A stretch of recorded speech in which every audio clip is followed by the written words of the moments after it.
Good morning, everyone. It's 10 o'clock. We'd like to start the meeting. Do we have one? Yeah. Yep. So good morning, everyone, and welcome to Agriculture Rural Affairs Committee meeting number 7. I would like to acknowledge that we are gathering during Agriculture Week here in Ontario and would like to provide my thanks to all farmers in our communities.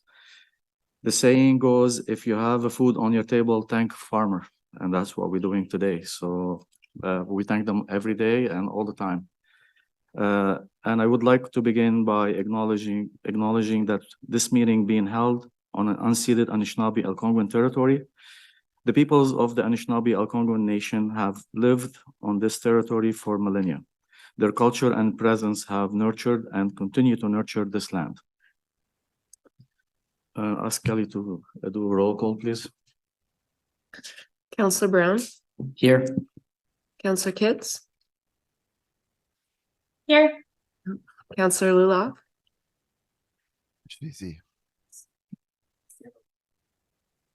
You're on mute. Vice Chair Kelly, Here. and Chair, you have quorum. Thank you very much.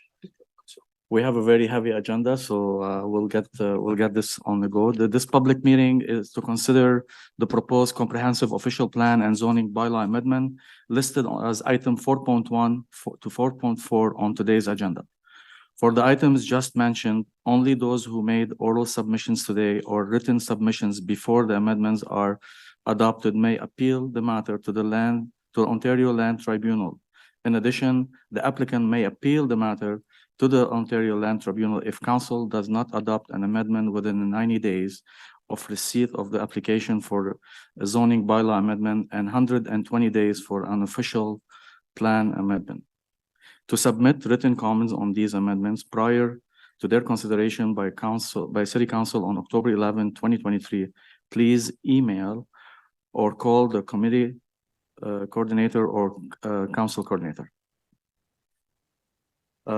Number 2, do we have any declaration of interest?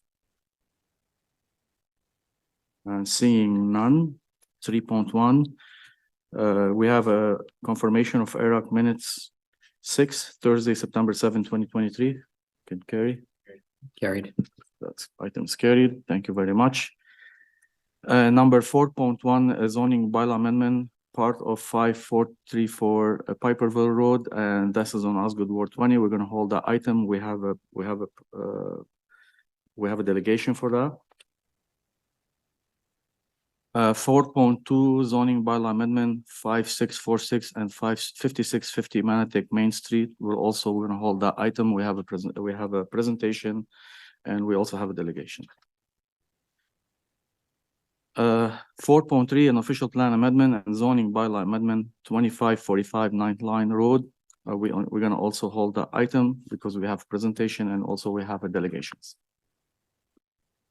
And we have a 4.4, a zoning bylaw allowing zoning bylaw 2008-250 with Bill 23,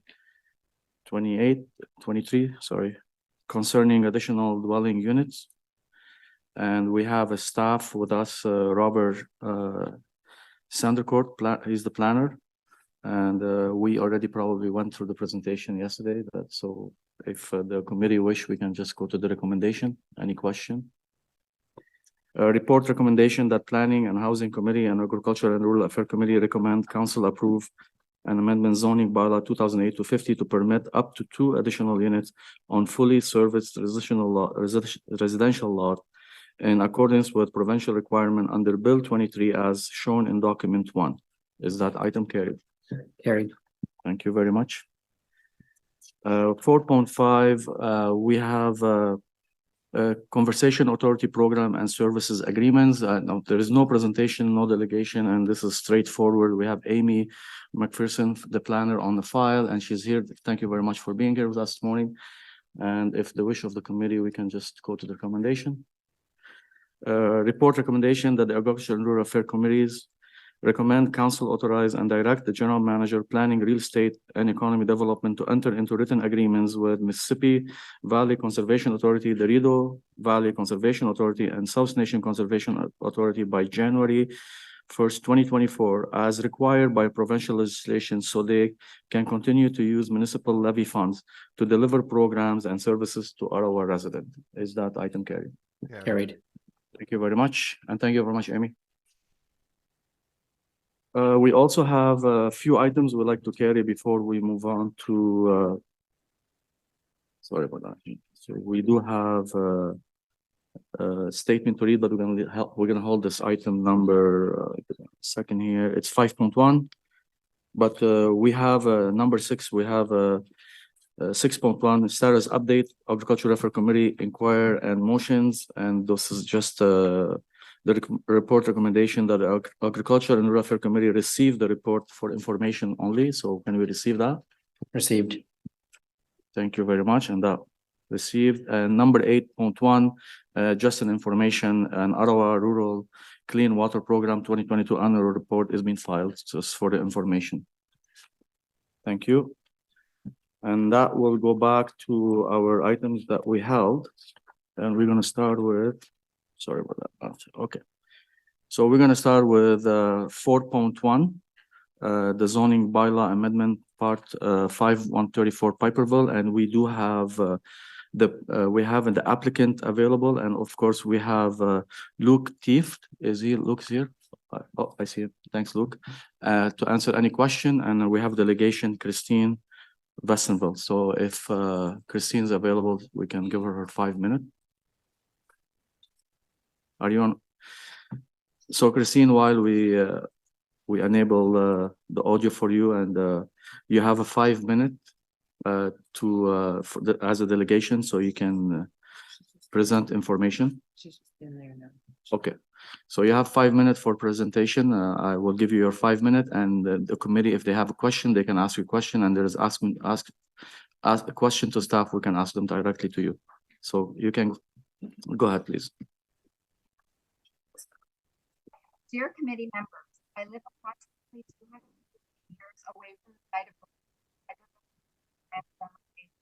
Christine, we can't hear you. Oh, can you hear me now? Yes, perfect. Hear me now? Okay. Yeah, perfect. I live approximately 250 meters away from the site of the proposed Piperville Municipal Transformer Station, MTS. I'm a clinical psychological associate operating a private practice from this address. I also manage a Facebook group that includes some of these affected local residents, and we have been monitoring environmental issues in the area for the past 2 years. I believe there has been an abusive process by Hydro Ottawa.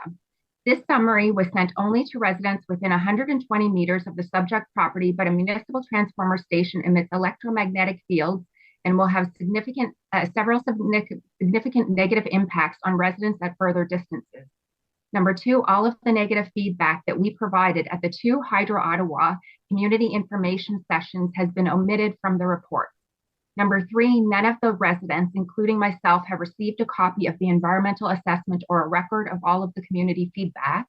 Number 4, the Hydro Ottawa rep, Michael Campbell, did not respond to a request for some information I made back on August 17th until October 2nd, a month and a half later, after I had to email him a second time, telling him I needed information for today's meeting. I believe there is this effort to eliminate the voices of the affected local rural residents. Now moving to the effects, the Stantec report writes that it anticipates that this zoning change will not result in any significant impacts on the local residents or the environment. This is absolutely ludicrous for the following reasons.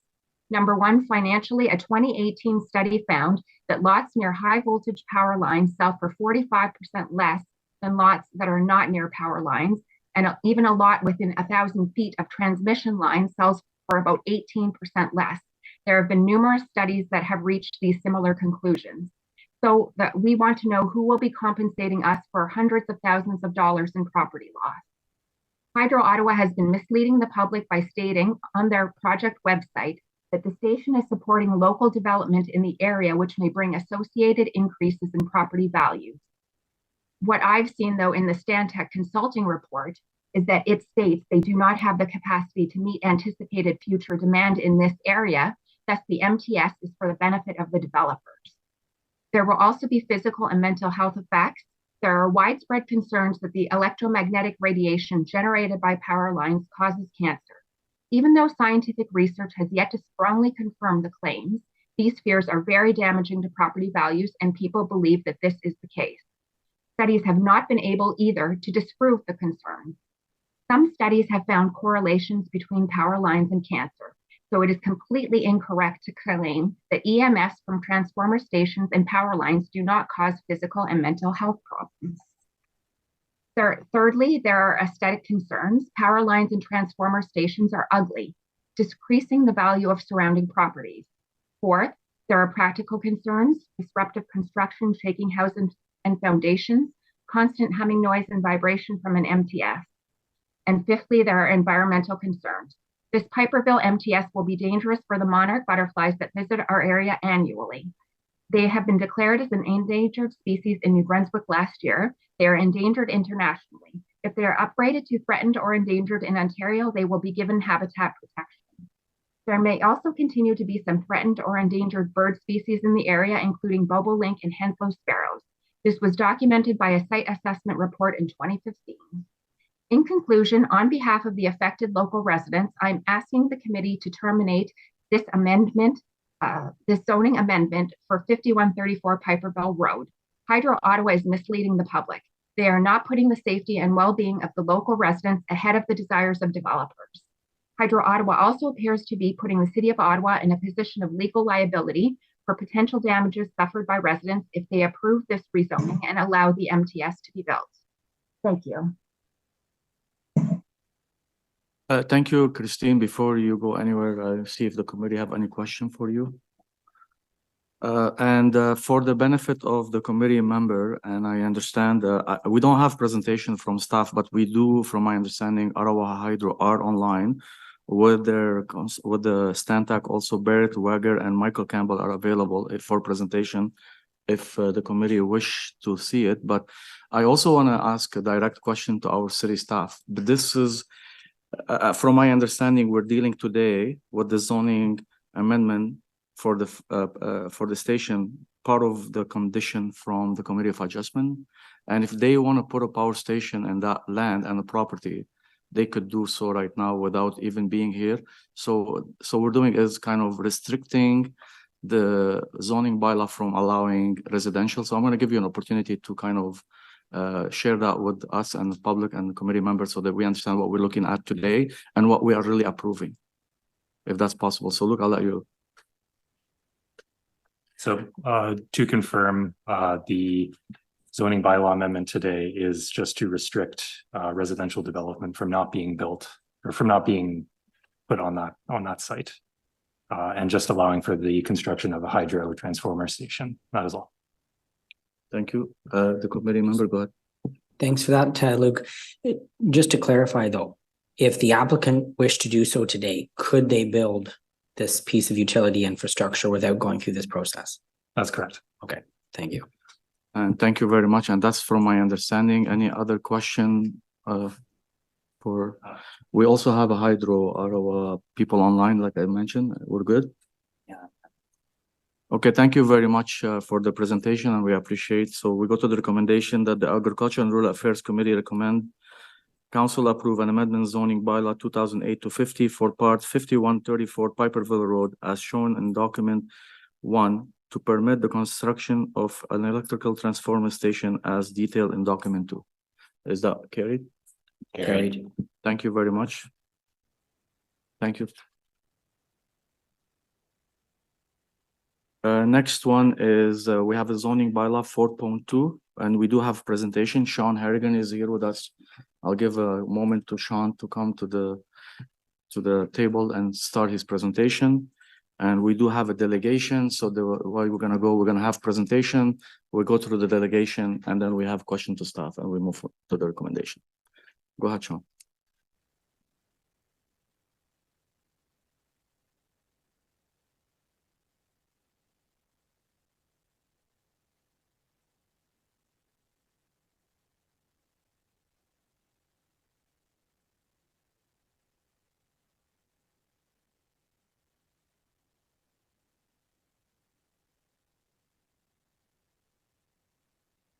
So Sean, before you start, we're gonna have presentation from you, and I'm understanding the applicant also have a presentation, so we'll go back to back on that one, if they can get it.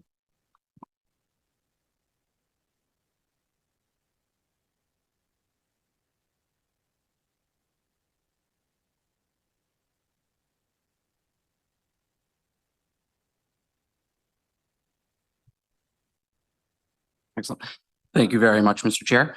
So this is a presentation for 5646 and 5650 Manotick Main Street, which is a zoning bylaw amendment. Next slide, please. So as you can see on the screen there, the properties are highlighted in the red triangle, which is a little bit difficult to see on this slide here, but it is kind of located somewhat in the bottom right corner there. It is currently zoned mixed residential commercial, and it's about 400 meters south of the village core and about 700 meters north of Manotick's southern boundary, village boundary. Next slide, please. So you can see the properties there that are highlighted in the blue. Uses the satellite imagery from 2022, which just shows the property and surrounding area. As you can see there, it is built up. There's numerous trees there. The property is zoned rural commercial, as are the properties directly north. And then on the other three sides, we have residential, which are zoned village first residential density and village third residential density. Next slide, please. The applicant's proposal is to remove all existing structures, including the convenience store, the car wash, the residential, and all secondary structures on the property and all services, and construct a restaurant with a drive-through and a new 5-bay car wash. This will require him to rezone the property to remove the current exception zone. Next slide, please.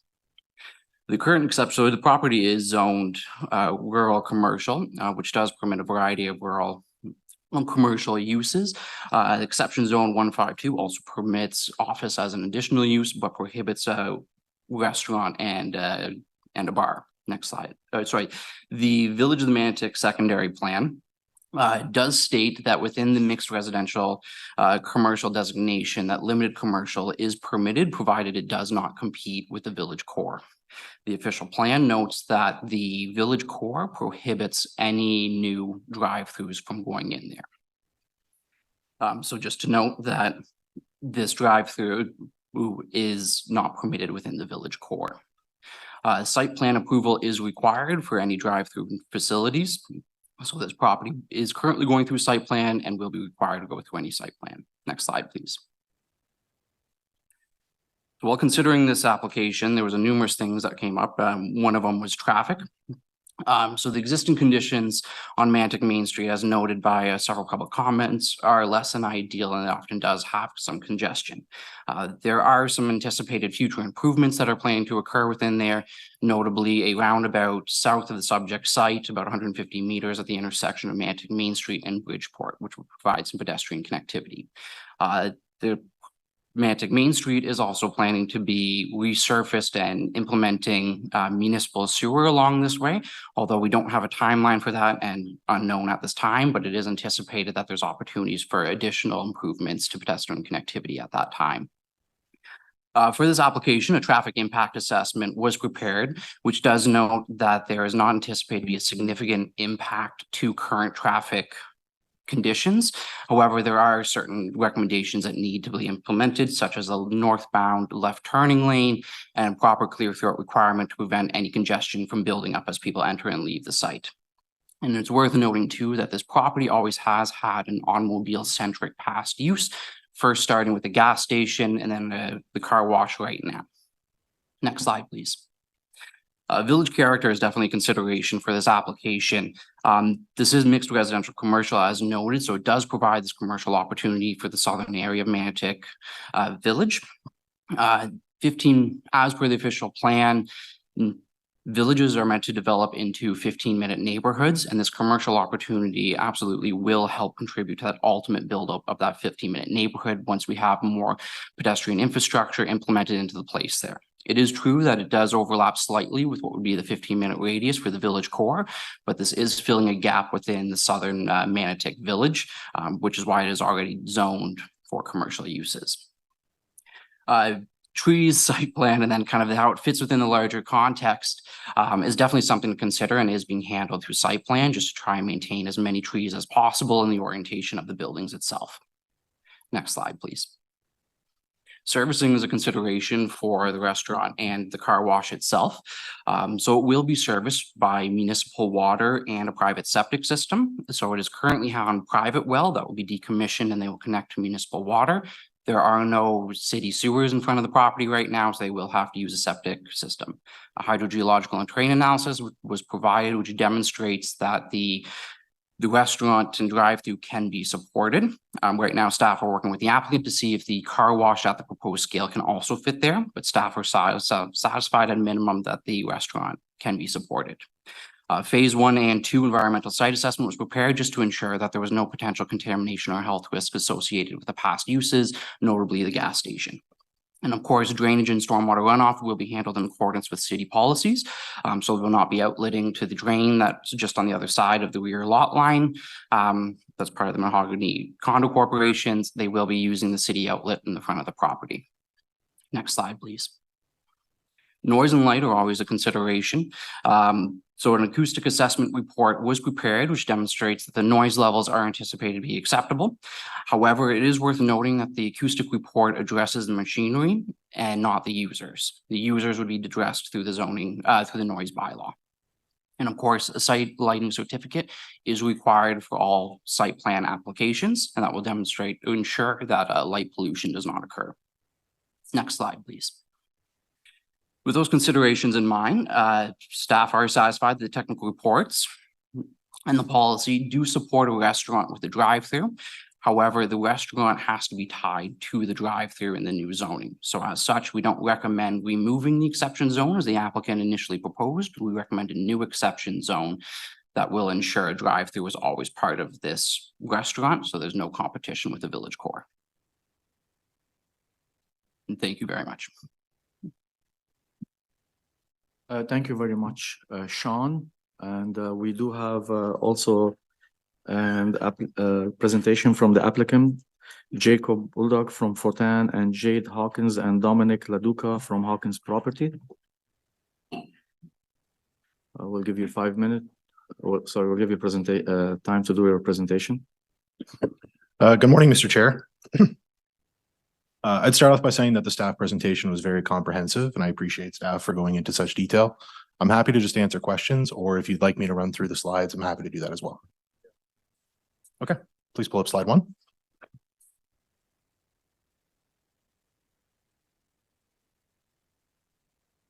Thanks. We can go to the next slide, please.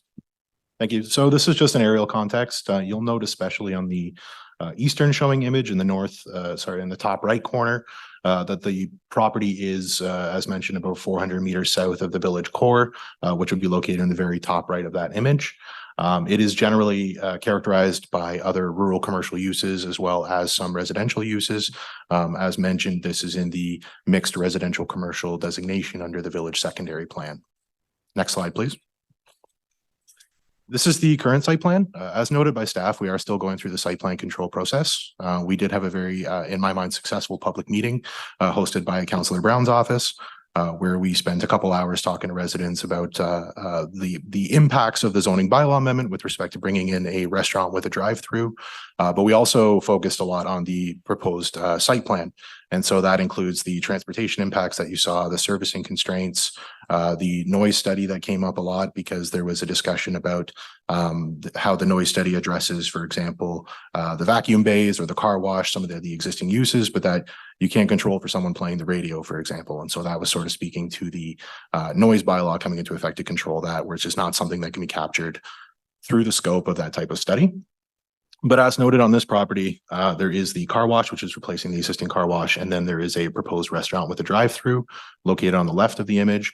We are currently revising the site plan to address a lot of the comments that we received from staff as part of our as part of our technical circulation at site plan. And we're confident at this stage that we can proceed with the zoning bylaw amendment to allow for the use while we resolve a lot of those issues through the site plan. So we're excited to keep working with staff on that and make sure that we're addressing the comments from both staff, the councillor's office, and the public. Next slide, please. As mentioned, we are within the village of Manotick. Noted in red is the village core, which does prohibit under the official plan drive-throughs. So this use could not be proposed in the village core. We are outside of the village core, which is why we believe that a drive-through with a restaurant with a drive-through is an appropriate use because it directly does not compete with the restaurants and the bar scene that you want to maintain in the village core to support that 15-minute community. So that's I think the larger point here is that we're not intending to propose anything that would compete with the village core. This is already an auto-centric site. We are proposing two uses that are fairly auto-centric, but through the site plan process, we have been sure to ensure that there is pedestrian access, especially to the restaurant. Our new site plan is looking actually improving that access and moving the restaurant closer to the street so that people don't have to cross drive aisles or drive-throughs as much. So we are looking at some site plan refinements to speak to that and ensure that this is both serving the traveling public, but also contributing to the 15-minute community that is going to be built up around this area within the village. Next slide, please. Again, under the secondary plan, this is designated mixed residential and commercial. Typical, I would say that the policies do allow for commercial uses that are limited and once again, don't compete with those in the village core. And as discussed, proposing a restaurant with a drive-through would not be permitted in the downtown core or the village core. And therefore we propose that this is not necessarily competing with those uses. That's not the intent. This is located on a high traffic road in order to serve the traveling public. Next slide, please. With respect to zoning, staff nailed it. I don't think I have to speak too much here. The exception 152R specifically prohibits bars and restaurants because those are uses that would compete with sort of the nightlife and the livelihood that you would want in the village core.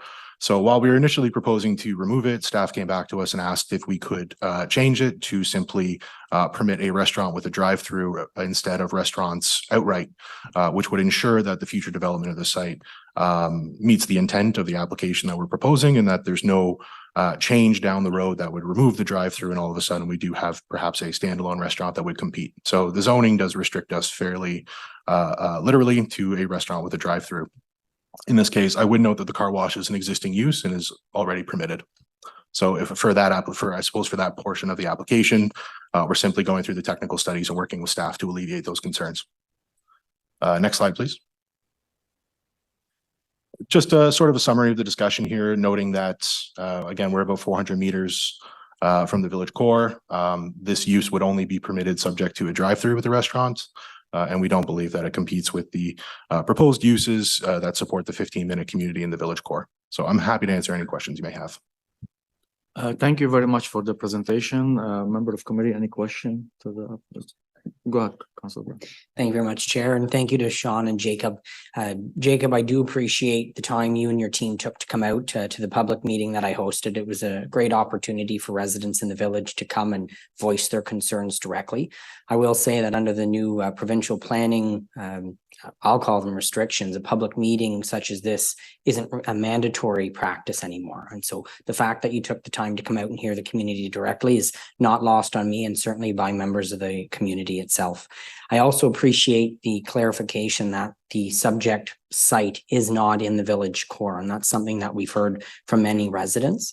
And I think what staff are proposing to tie the restaurant to a drive-through use to ensure it doesn't compete with those fantastic businesses that we have in the core of Manotick is important. I will say 7 years at City Hall, first year as an elected official, we rarely hear from happy people. It's always somebody with a concern, but in this application, my office has heard almost a one-to-one from positive comments about the application to those that are raising concerns. And I think it's important that my committee colleagues hear that from me. There is demand, which is why I think we've seen so much uptake on this particular item. So I appreciate you coming out and providing that wholesome view as to what's being proposed. And I also appreciate that you continue to listen to the community and through my office and them directly about changes that can be made to the site to enhance what the application is offering. So thank you. Thank you, Chair. Thank you, Councilor Brown. And Honorable Kings, any other member of the committee have question? Can I ask a question? We're gonna go after, if that's okay. This is just for the applicant. Are we good? Thank you very much, Jacob. We appreciate being here with us this morning. We're gonna go to the, we're good. Just gonna say thank you. You're welcome. We have a delegation, Jennifer Murphy, I'm not sure, yeah, Jennifer's here with us. And I just wanna, before Jennifer take the seat and we give her 5 minutes, we also wanna make sure we receive a correspondence on that file. We had an email dated October 3rd, 2023 from Grace Thrasher also. Just wanna highlight that one. Jennifer, you have 5 minutes and you can start your presentation for us. And after, if the committee have question, they can ask your question. Thank you. Imagine I'm standing at the end of Firefly Lane with a friend and they say, isn't there a Starbucks near here? And I say, well, look across those 3 lanes of traffic. Mr. Foden has just said it's a high traffic road, so we can't get there from here. Mr. Chair, I refer to page 7 of the presentation materials where it says lines 2 and 3, no impact to nearby properties. And page 7, the last 2 lines state does not significantly impact accessibility. With respect to these 2 sections on impacts, there are 2 aspects that require further study before accepting this amendment. They are the traffic counts for Firefly Lane and the positioning of the left turn lane. Firstly, in the traffic impact assessment table 16, the traffic counts for Firefly Lane done on Groundhog Day in 2023 stated that only 2 cars turn north from Firefly Lane, and similar counts are expected for the next 5 years. These counts do not reflect the current situation. There will be far more cars and pedestrians entering and exiting. Primarily, this study was done in the winter when COVID restrictions were still in place. Even the federal government didn't require people to return to in-person work until the middle of March. However, the biggest concern is that Canada Post stated in June with a letter to all the residents of Firefly Lane, the existing location for a community mailbox on Main Street at the junction of Firefly Lane was too dangerous. The box was immediately moved round the corner onto Firefly Lane. The mailbox has 32 slots. 12 are required for the residences on Firefly Lane and Herwick Place. But I point out, this is a cul-de-sac. So there were potentially 22 plus the delivery person in cars and on foot who will now both enter and exit Firefly Lane on a regular basis to access that community mailbox. Secondly, let's look at the placement and location of the left turn lane in northbound Main Street. That concerns me. Where will the additional road width come from? Currently, there is a gravel shoulder approximately 7 feet wide. It's bounded by the white line for the northbound lane and a ditch. Will the traffic lanes be moved over to the west onto the subject property? And the thought of all the through traffic rushing by, cyclists and pedestrians, is horrifying. I'm concerned, furthermore, that table 16 only suggests an upgraded paved shoulder, no sidewalks. The left lane is currently proposed to terminate about 20 meters north of Firefly Lane. This implies that left-turning, southbound vehicular traffic from Firefly Lane will have to cross not only one moving northbound lane, it may even have the fire trucks from the station just down the road, but they will have to squeeze through, stop traffic in the northbound left turn lane, and then find an opening in the southbound lane. Similarly, when returning home southbound from Manatic, traffic for Firefly Lane will need to squeeze through, stop traffic in the northbound left turn lane, and then find an opening in the through lane. We have a similar situation for pedestrians needing to cross Main Street. I can't envisage crossing 3 lanes of traffic on foot. This attempt to cross Main Street is compounded by the fact that the proposed development is a drive-through. It does not rely on customers seating themselves for a leisurely brew.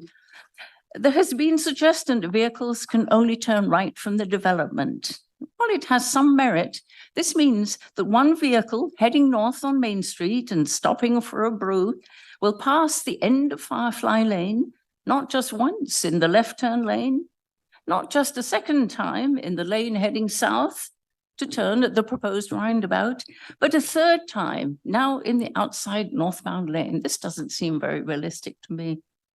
The placement and proposed termination about 20 meters north of Firefly Lane, of the left turn lane, will make it hazardous for children being dropped off at the current location in the southbound lane of Main Street.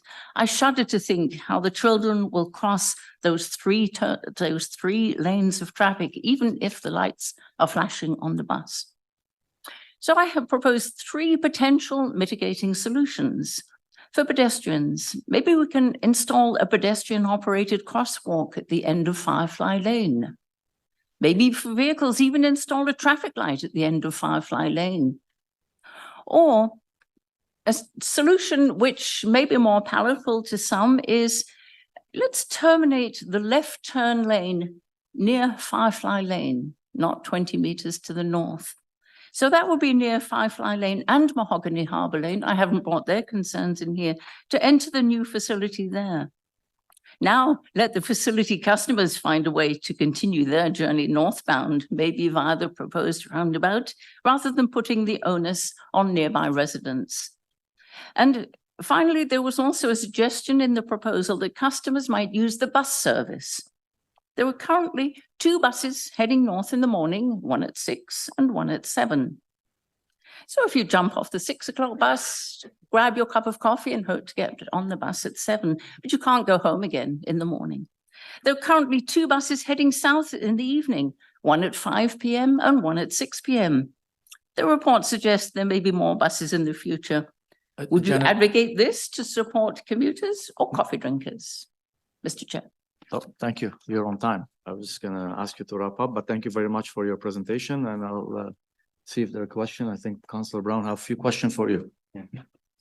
Just a statement of gratitude, Chair. Thank you. And Jennifer, thank you very much. I know you've communicated wholesomely on this issue, and I know you and I have been in contact. I appreciated that you came out to the public meeting and were able to speak to staff there. Many of the concerns that you've raised through your delegation today, I hope will be addressed through site plan. And that's something that we heard both from Sean and Jacob, that those are ongoing, and some of those changes hopefully will make it through during the site plan review.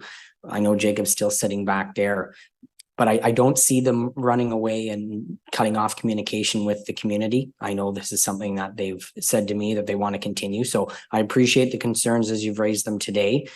The story's not over. The job isn't done. There's still some changes that need to be made to enhance the site, and I look forward to continuing to working with you on those.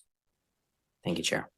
Thank you, Councillor Brown. Any other questions? Seeing none, I just want to take a moment to thank you. It takes a lot to our residents to come out and address their concerns, especially what's happening in the community. But I heard you loud and clear, and I'm happy that Councillor Brown is working with city staff.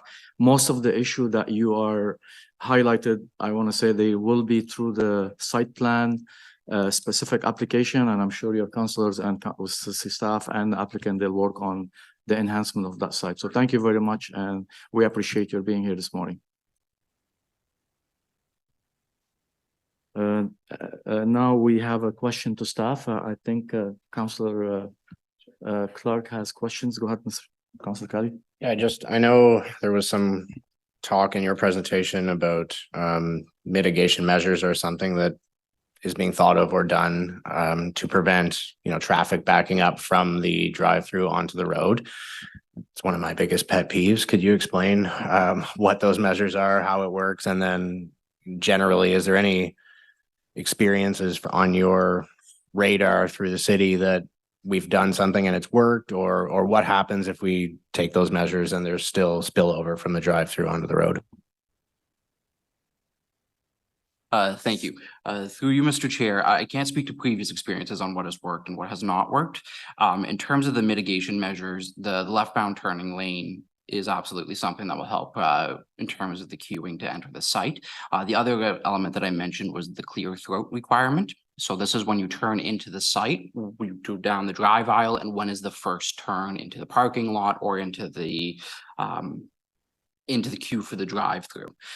So right now that clear throat requirement as shown on the previous site plan is only about 3.5 meters for the turn lane that goes to the car wash, and but 7.5 meters for the first parking lot. Their traffic impact assessment noted that it should be at least 20 meters for the clear throat requirement, which would create more room for people queuing up for the drive-through as well as those leaving the site, just to make sure that it's addressed and won't be queuing up onto the street. Again, that's just, as Jacob mentioned, kind of that revisions that they're looking at towards the site plan. And is there any associated bylaws with that? Like if there is a drive-through that continuously spills out over onto Carling Road every Wednesday on my drive to City Hall, is there mechanisms that the city has to address that situation at that point? Through you, Mr. Chair, not that I'm aware of for that one. We do have policies related to clear throat requirements for arterial roads, but in terms of spillover, I'm not aware of any bylaws. Thank you, Council Kelly. And any other question? Seeing none, thank you very much, Adam and Sean. I know you can stay seated because next item is coming towards both of you, but report recommendation that the Agriculture and Rural Affairs Committee recommend council approve amendment to zoning bylaw 2008 to 50 for 5646 and 5650 Manatic, Maine, as shown in document 1 to permit a restaurant with a drive-through as detailed in document 2. Is that carried? Carried. Thank you very much. That item's carried. We move to 4.3. This is an official plan amendment for zoning bylaw 2545 9th line. And I have Sean and Adam here, but we do have a presentation from staff. Then we go to presentation from the applicant. And then we have a delegation. Then we go to staff. It's same order. So go ahead, Sean and Adam, and thank you very much for being here this morning. Excellent. Thank you, Mr. Chair. So this presentation is for 2545 9th Line Road, an official plan amendment and a zoning bylaw amendment. Next slide, please. So you can see on the image here, the property is shown as the red star there, which is about just over a kilometer northeast of Metcalfe Village and is directly opposite from a bedrock resource overlay. Next slide, please. This image shows the property on either side about a kilometer, and then on the north and south side about 400 to 500 meters, just to give you kind of that aerial context. As you can see, it is surrounded by a significant amount of agriculture as well as significant woodlands, which is the light blue, and then the dark blue, which is unevaluated wetlands. You can see there's a little bit more residential density south along Victoria Street, and you can't see in this image here, but there is more residential to the north as well too. Next slide, please. This is an image just of the property itself, which just shows the build out that has occurred. So there are multiple buildings on the property, infrastructure, drive lanes, stormwater retention ponds along the back of the property. And the total buildings cumulative size is nearly 1.4 hectares. So quite a significant amount of structures already in play. Next, please. Next slide, please. The applicant's proposal is to reuse the existing buildings and infrastructure, which was previously a mushroom growing facility that has since been shut down, and now they're looking to use this as a soil packaging plant. They would like to redesignate the property rural industrial and logistics and rezone the property from RU, the rural countryside, to the RG zone, the rural general industrial, with exception zones to prohibit uses that are considered incompatible with the soil packaging plant and nearby residential, primarily those that are associated with automotive uses and animal care. Next slide, please. In terms of policy context, the current official plan designation, the rural countryside, does not permit the use. It does permit small scale light industrial, but at nearly 1.4 hectares, it doesn't quite meet small scale. The proposed designation, the rural countryside, the rural logistics and industrial logistics designation, is considered employment areas by the provincial policy statement. The PPS does not permit designating more industrial employment areas beyond the planning horizon, and they also classify employment areas as a cluster of businesses. This proposal does not meet either of those PPS requirements. However, it is worth noting that the PPS does support the reuse of this business, of these structures, and so does the official plan support for diversification of local rural economy.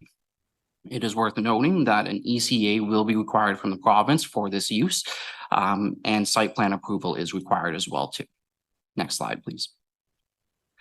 Considerations. So traffic is something that came up.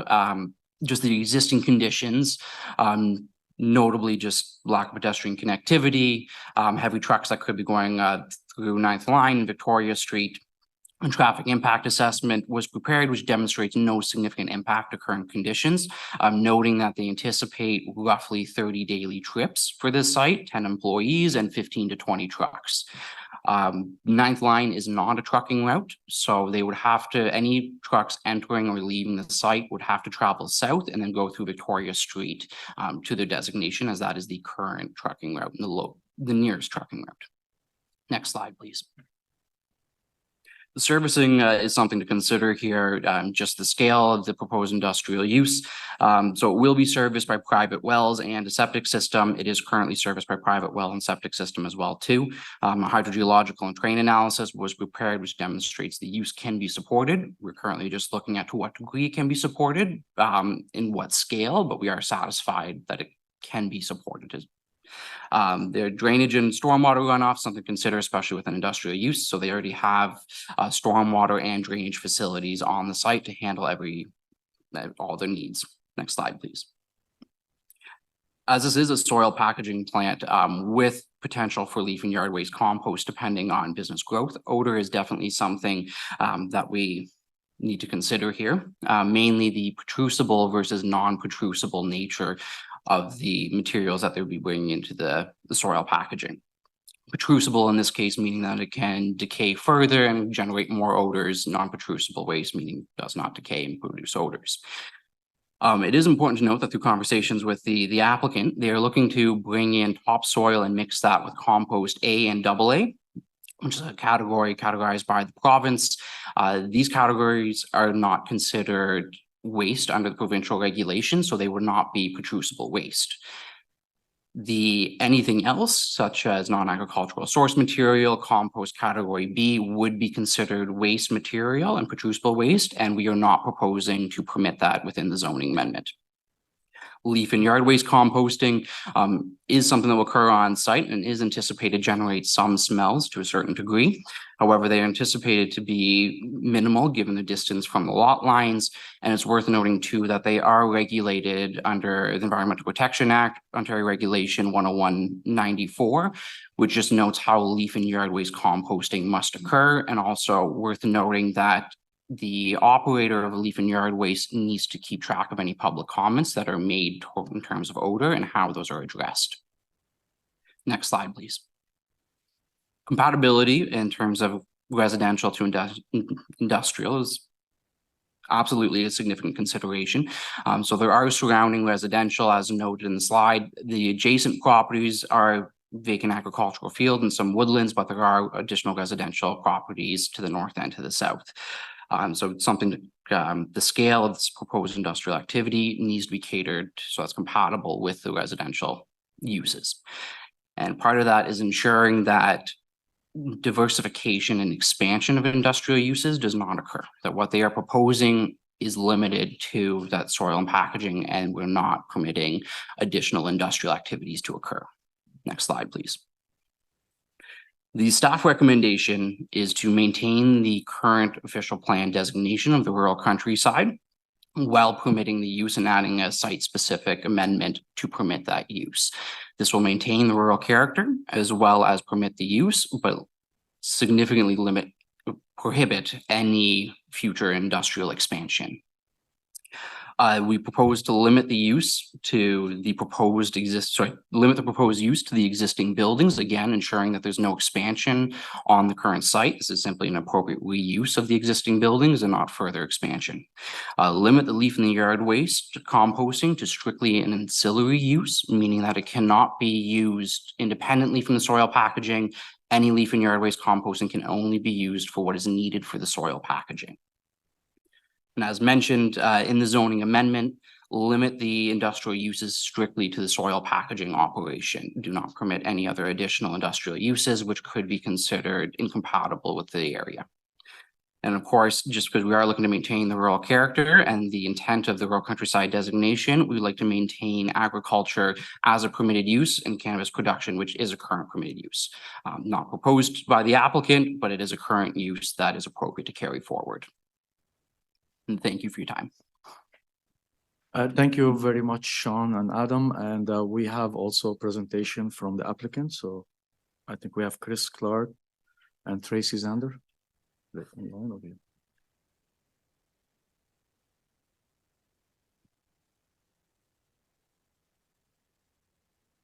I see Chris online. Yes, thank you, Mr. Chair.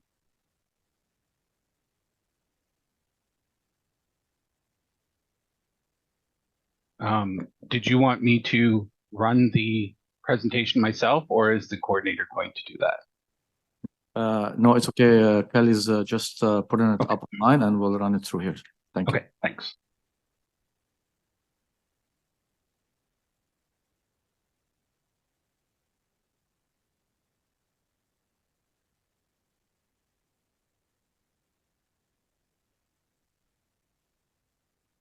When you're ready.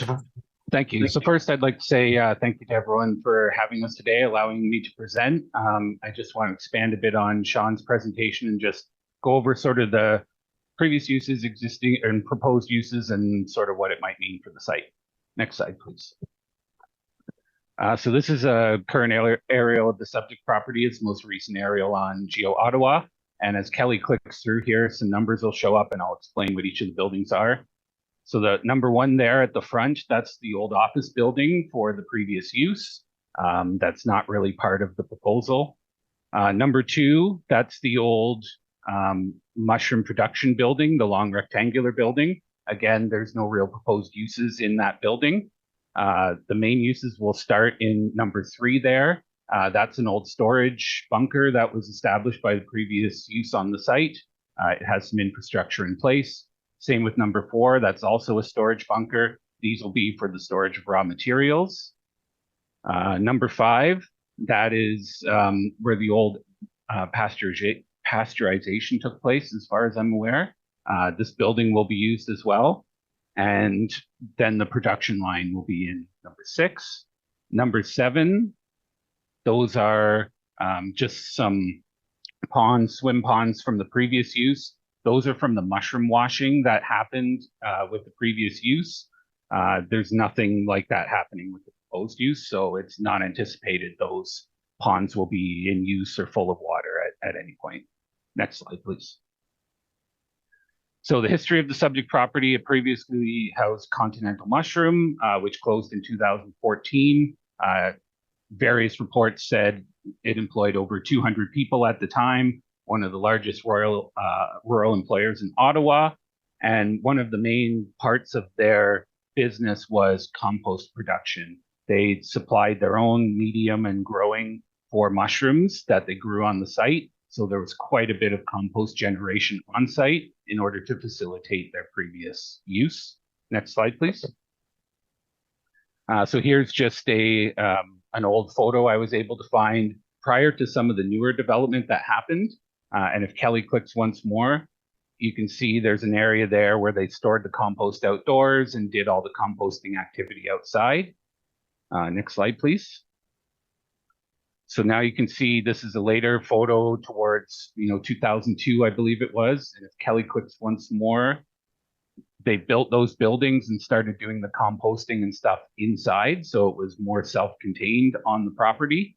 These buildings are set up with aeration and drainage for compost. So it's a good reuse of the site for phase 3 when they do get into the leaf and yard waste composting. Next slide, please. So as Sean pointed out, we're looking to use existing buildings on site. A mixing line will be installed in the old mushroom pasteurization building. So some of the stuff will be removed from that building and a new line put in. The product is packaged, stacked, and will be stored behind that old long rectangular mushroom growing building. So it'll be screened from the road. And the leaf and yard waste composting is not proposed at the start. That is something that will happen later, closer to 3 to 5 years down the road. Next slide, please. This is just a quick aerial showing what's proposed for the site, the production line, where the storage is going to be. And the one building there that's sort of in the middle of everything, that's the oldest building on the site. That might be rebuilt in the same location during phase 2, which I'll go through in a minute. Next slide, please. So phase one is just reuse of existing buildings, 5 to 10 employees for daily operations, and they're anticipating anywhere from 10 to 15 truckloads per day outbound of product in peak season. Peak season being February to May. The off season, you know, when not as many people are buying these products, the truck traffic should be much lower. No new construction is proposed for phase one. Next slide, please. Phase two, dependent on business growth, they may put a second mixing line in and they might reconstruct the old building on site. If additional site plan control is needed at that time for phase two, then we'll go through the necessary steps to do that. There would be no composting activity proposed in phase two. Next slide, please. Phase three would occur about 3 to 5 years after approval. This is when leaf and yard waste composting would be introduced. And it's important to point out that in the earlier phases, they're going to be importing these materials by truck. Whereas when the leaf and yard waste compost comes in, it's not going to be increasing truck traffic because they're just changing what materials are coming in. Next slide, please. So producible versus non-producible waste. As Sean pointed out, producible often break down. They have those sort of smells like ammonia, sulfur smells are what you normally find.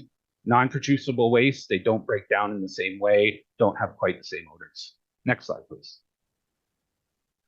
So there are several comments about impacts on water. A hydrogeological report was completed by GHD Engineering, and I wanted to point out that no water is being added to the soils in the soil mixing process. This isn't a water user as opposed to the previous mushroom use, which had lots of mushroom washing and various uses that needed water. Next slide, please. Traffic impacts, those were touched on by Sean. So I'll just point out, as he did, Victoria Avenue is the main trucking route in the area. It's about 335 meters south of the property. So that would be where trucks would go. Next slide, please. In terms of odor, we don't anticipate near the odor generation that continental mushroom would have had, simply because of the type of composting that's proposed. And we don't anticipate any odor in the earlier phases because we're talking about a dry, stable product that's packaged and stored. Next slide, please. The official plan amendment, as Sean pointed out, a rural countryside exception to permit a soil packaging plant with leaf and yard waste composting. We're going to keep the existing rural countryside designation. We had proposed rural industrial and logistics, but as Sean pointed out, there were PPS restrictions that required us to not go with that designation. Next slide, please. In terms of the zoning bylaw, we're going to an RG exception, or a rural general industrial exception zone, to permit the leaf and yard waste composting and the soil mixing. There has been cannabis production facility mentioned here and there. There's no intention for cannabis production on this site. Next slide, please. And in summary, this is reuse of an existing property, regeneration of existing building stock, as Sean pointed out, supported by the PPS. All the infrastructure is already in place. Non-producible waste should result in less odors during the composting, and everything has been fully supported thus far by all the supporting studies that have been done. Next slide. And just quickly, a couple photos. These are the two storage bunkers where the materials would be stored. This photo was taken in the summer when I visited the site. Next slide. This is the back of the mushroom growing building. So as you can see where things are stacked along there, that is similar to how things would be stored and stacked once they're finished on the property. Next slide. This is the front of the mushroom storage building and just a view of the office building that's at the front of the site. We don't anticipate any activity here in phases 1 or 2. There might be some additional future open storage at the front, but we will install some screening along the road to further screen that out. Next slide, please. This is just a view down 9th Line Road towards Victoria Avenue. So this is the path that the trucks would be taking. As you can see, there's a sight line straight down to the stop sign.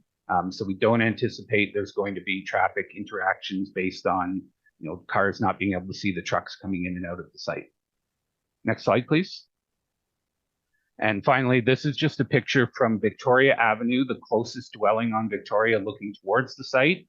And as you can see, much of the trees and vegetation around sort of block the visual impact of what's happening on site. So we're hoping there shouldn't be much visual issues with some of the surrounding residences. Thank you for your time. I apologize for going slightly over time, but given the nature of the application, I appreciate the extra bit of time there. Thanks. Yeah, no problem, Chris. And it's important for the delegation and of course, who's online listening and to our community to explain the usage on that side because there is so many questions around it. And I really appreciate the presentation in detail. So thank you very much. I have a quick question before. Let me see if anybody has a question for you. Seeing on a quick question. Did I understood you have all, is it going to be a retail store inside this or this is strictly commercial? To you, Mr. Chair, the applicants, ASB Green World, had talked about the potential for having something like that is permitted in the underlying RG zone, I believe, to have a retail store. We did include it in the rezoning request to give us that flexibility, but as phase one, that's not proposed. It's strictly the soil mixing to start. Thank you very much, Chris. I really appreciate it. I'll have a delegation. We're going to go to delegation right now. We have Tim Parsons, and I think Ann Parsons also here, but we're going to let Chris go first. We have presentation, I guess, from Chris. Oh, sorry, Tim. Sorry. Yeah, Tim. Good morning. Tim, good morning. You have 5 minutes, but because we're allowing the applicant to go a little bit over, so take your time and go ahead with the presentation for the committee. Okay, thank you. So first of all, an introduction. My name is Tim Parsons.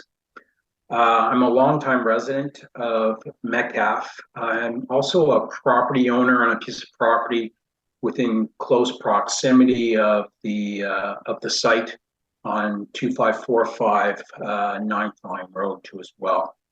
My family lives on 9th Line. That's where I grew up. I actually grew up right across from the mushroom farm. Actually, I don't know whether it's never been mentioned, but there is a property that is directly across from the old mushroom farm. And it's back in the bush. And so that's where I grew up. That's where my mother lives. And my son also lives on 9th Line, just up the road. So I went through the recommendation report, and I do still have a number of concerns with the zoning amendment application. And my concerns fall into several areas. First of all, this amendment to the RU, rural countryside zoning, is not compatible with the surrounding area, which is predominantly residential and agriculture. There is no industrial activity now in that area. Okay, and the mushroom farm was in fact agricultural, it wasn't industrial. Another area of concern that I'd like to raise is the environmental impact on noise, water, light, pollution, and smell. Some of these things were touched on in previous presentations and some responses to that, but I'm going to go into it a little bit more in detail a little bit later on. And then on the subject matter of increased truck matter, I'll dive into that a little bit more. One thing that there has been, based on the report that I read, there is a significant amount of opposition to this amendment. In fact, 12 parties responded with comments, and a number of people are making presentations today. So, you know, I don't seem to understand why these comments are not being fully taken into account. There was no, in the comments, there was no actually anybody that said, yes, this is a good idea, we want to continue. So there is a significant amount of opposition to that. Next slide, please. So on the compatibility use question, as I said previously, there is no industrial activity in this area right Because of the current uses of the surrounding properties, which is residential and agriculture, this amendment would allow for industrial activity near a number of these residents and within close proximity to the village of Metcalfe. Okay, close proximity. I think there was a figure of a kilometer. It's probably closer, but we'll go with a kilometer.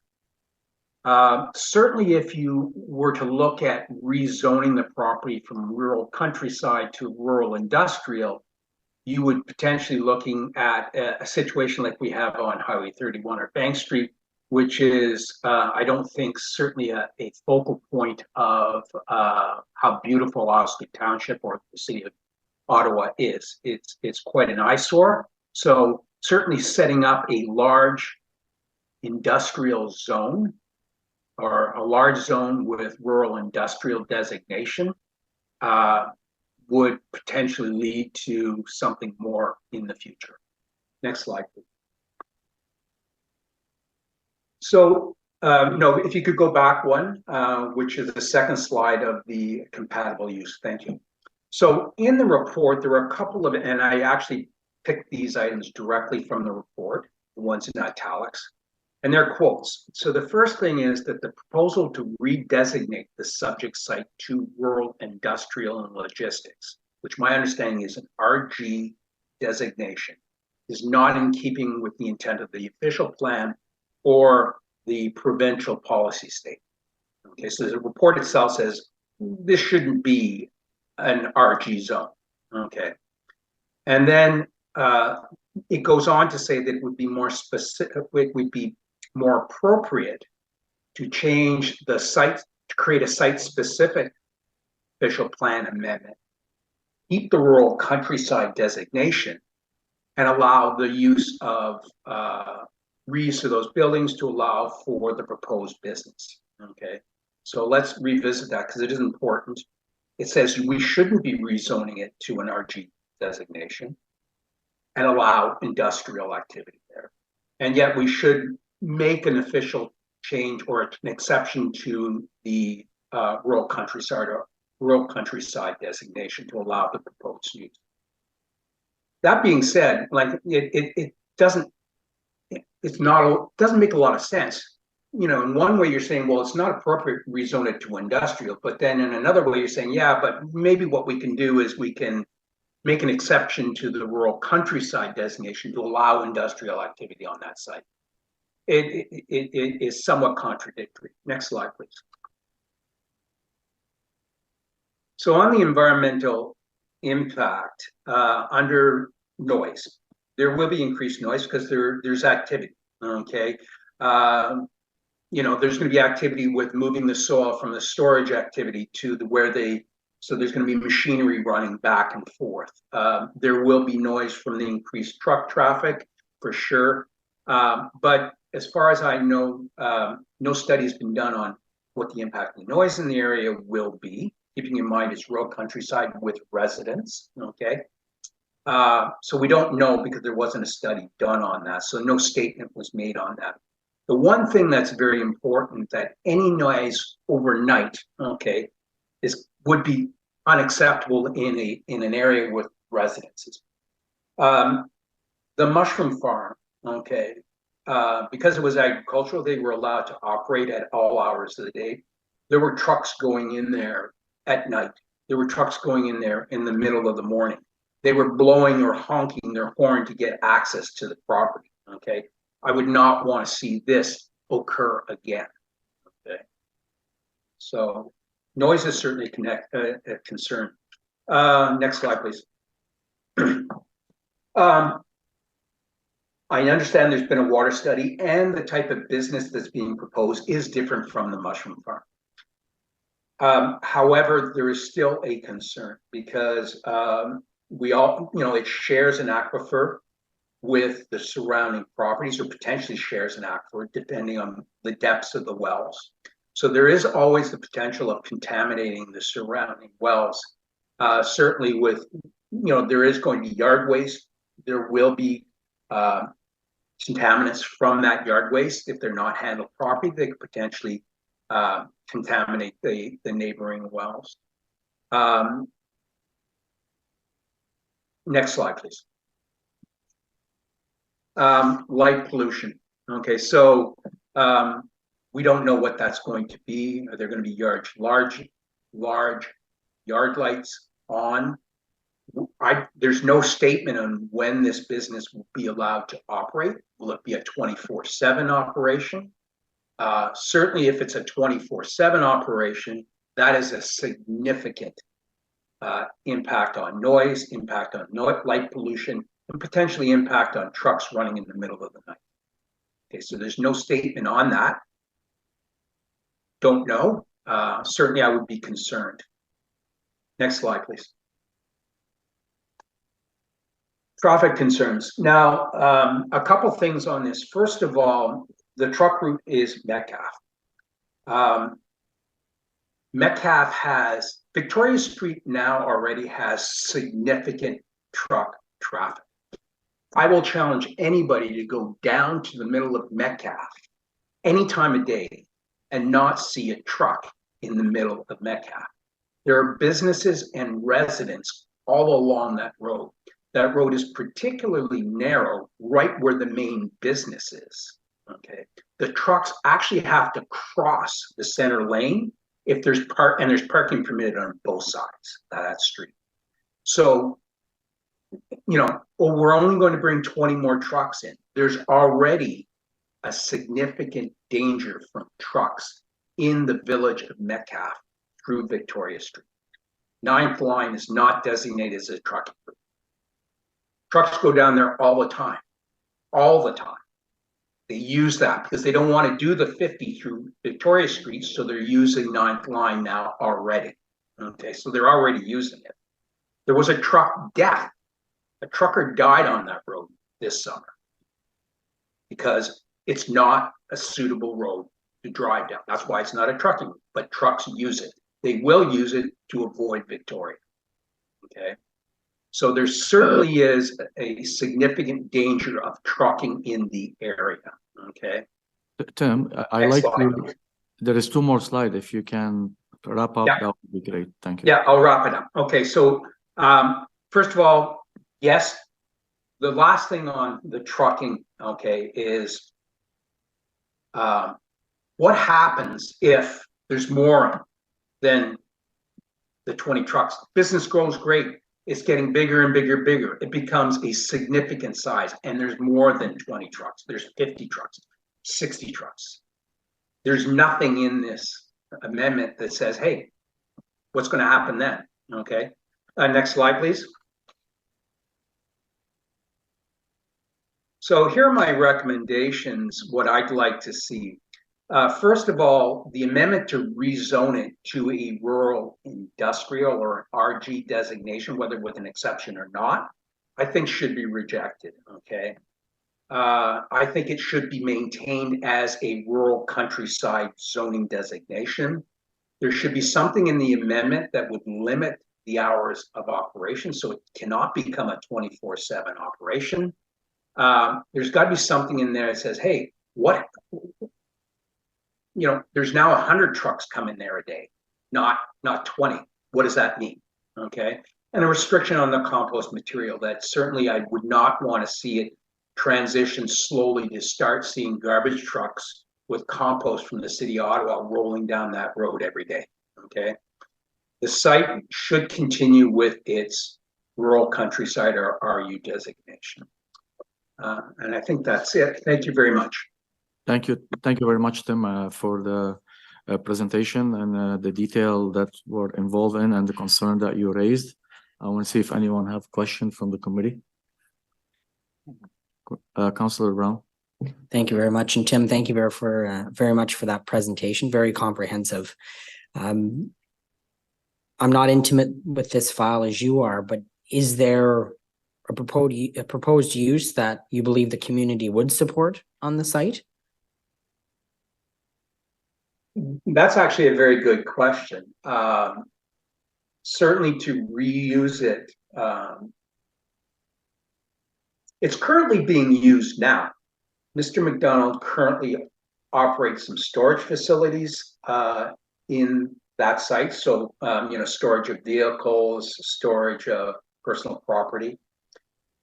There is a couple of other businesses. There's Mr. Donut rents space on that site, or did rent space on that site at one point in time to make donuts. There is certainly right now it's being used to store a significant amount of wood that sells from that property. I would like to just add one more thing. We're all aware, I'm sure we're all aware, that there's also another zoning application that will probably hit the planning here to redesignate the property across the street from mineral reserve to mineral extract. I would not like to see this rezoned from rural countryside to rural industrial, which would be, considered certainly, the aggregate company would say, hey, look, across the street, it's rural industrial, it's not rural countryside. And that would certainly clear some of their, an obstruction for them to redesignate the reserve to extract. So that is another concern. I know it's not specific to this particular amendment, but it has a factor on that one. Okay, thank you very much for that. I do have questions, Chair, for staff, but I can hold if you'd like. Yeah, we're gonna go to staff after.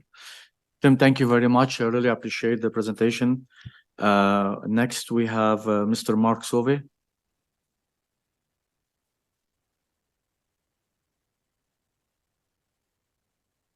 I see Mark. Mark, you have your 5 minutes and. Good morning. Hope you can hear me okay. We can hear you perfectly, Mark. Thank you very much for being here this morning. Yeah, thank you very much. I had hoped to come in person, but schedule didn't allow. So thank you very much for the opportunity to speak.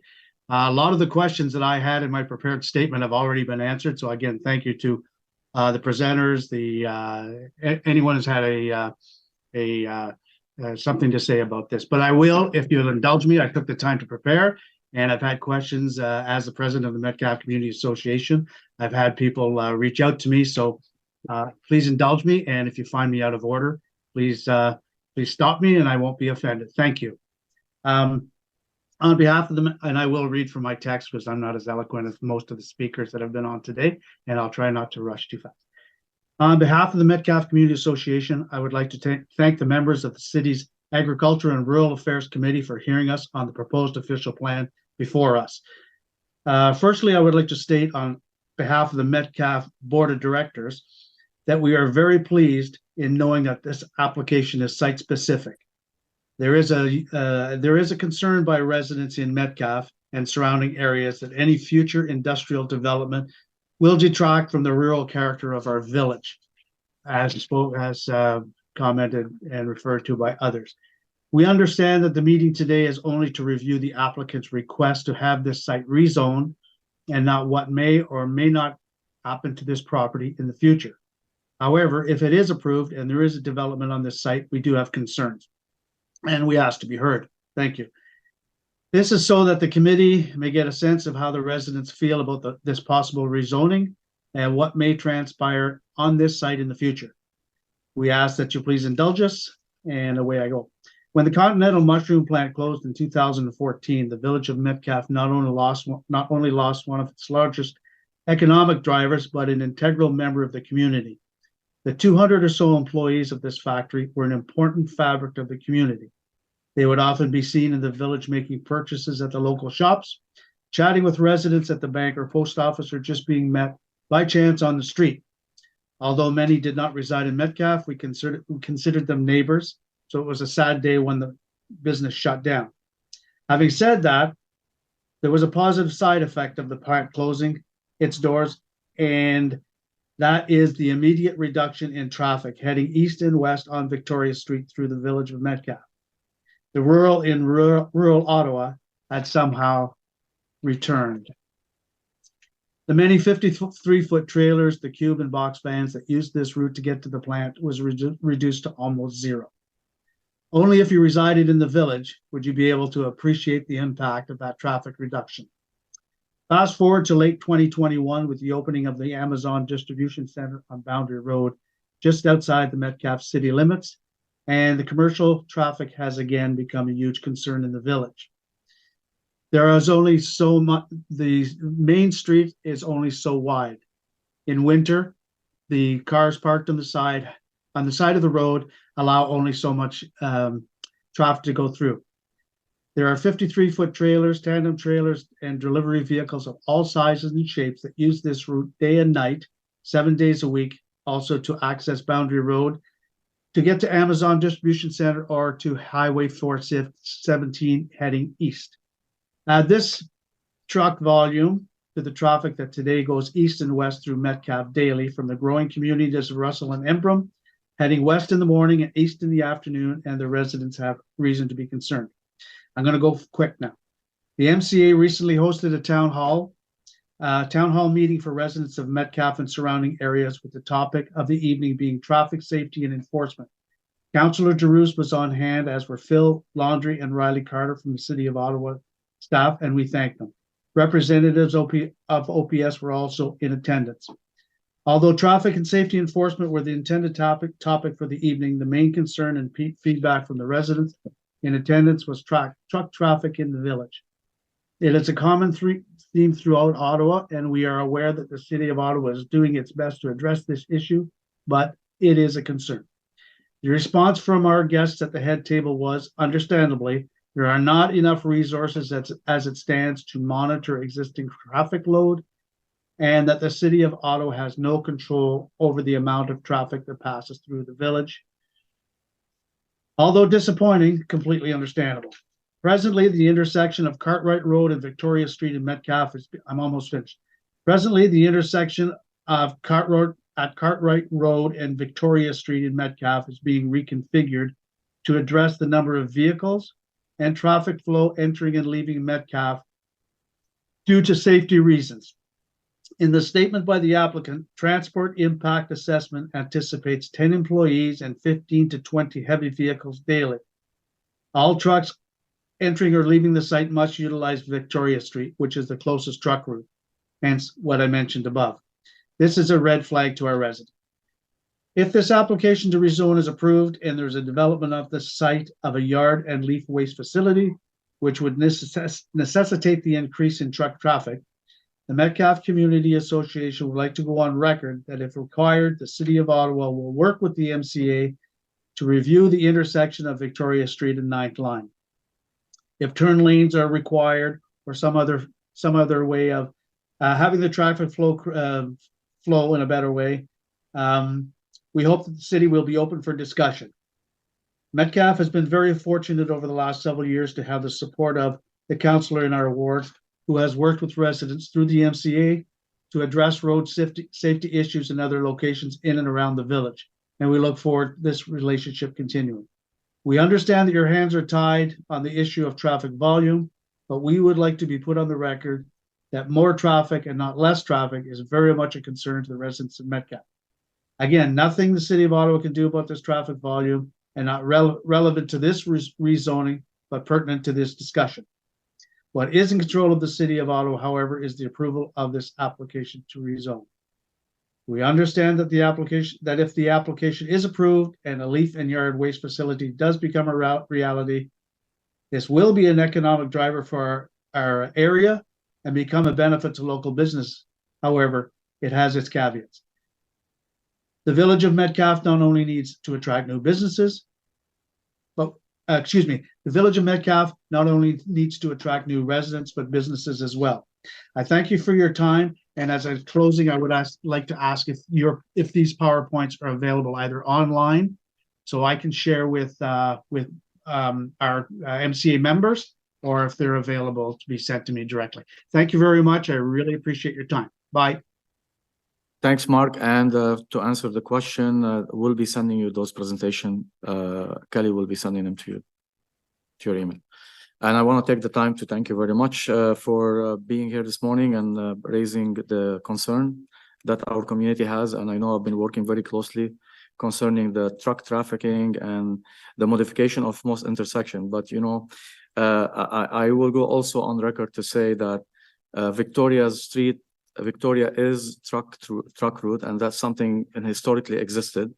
And historically also that we do have unfortunately, the businesses in our community that they benefit from also from the economy, rural economy driving. So it is challenge, and I'm not saying in any mean that it is, we have solution for it, but with the advocacy of the community association and our resident and our concern, working with our Ottawa Police and Traffic Unit, we're trying to minimize the impact. But thank you very much for being here this morning on behalf of myself and my member of the committee. But I want to see if anyone have a question for you through my committee from the committee.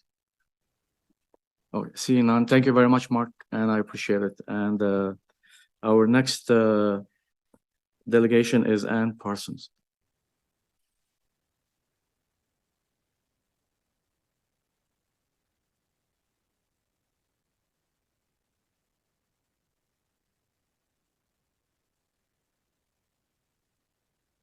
Just be careful. On. Oh.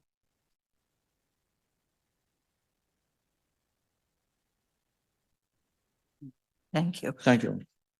Well, good morning. I'm Ann Parsons, mother of Tim, who went on at great length for us.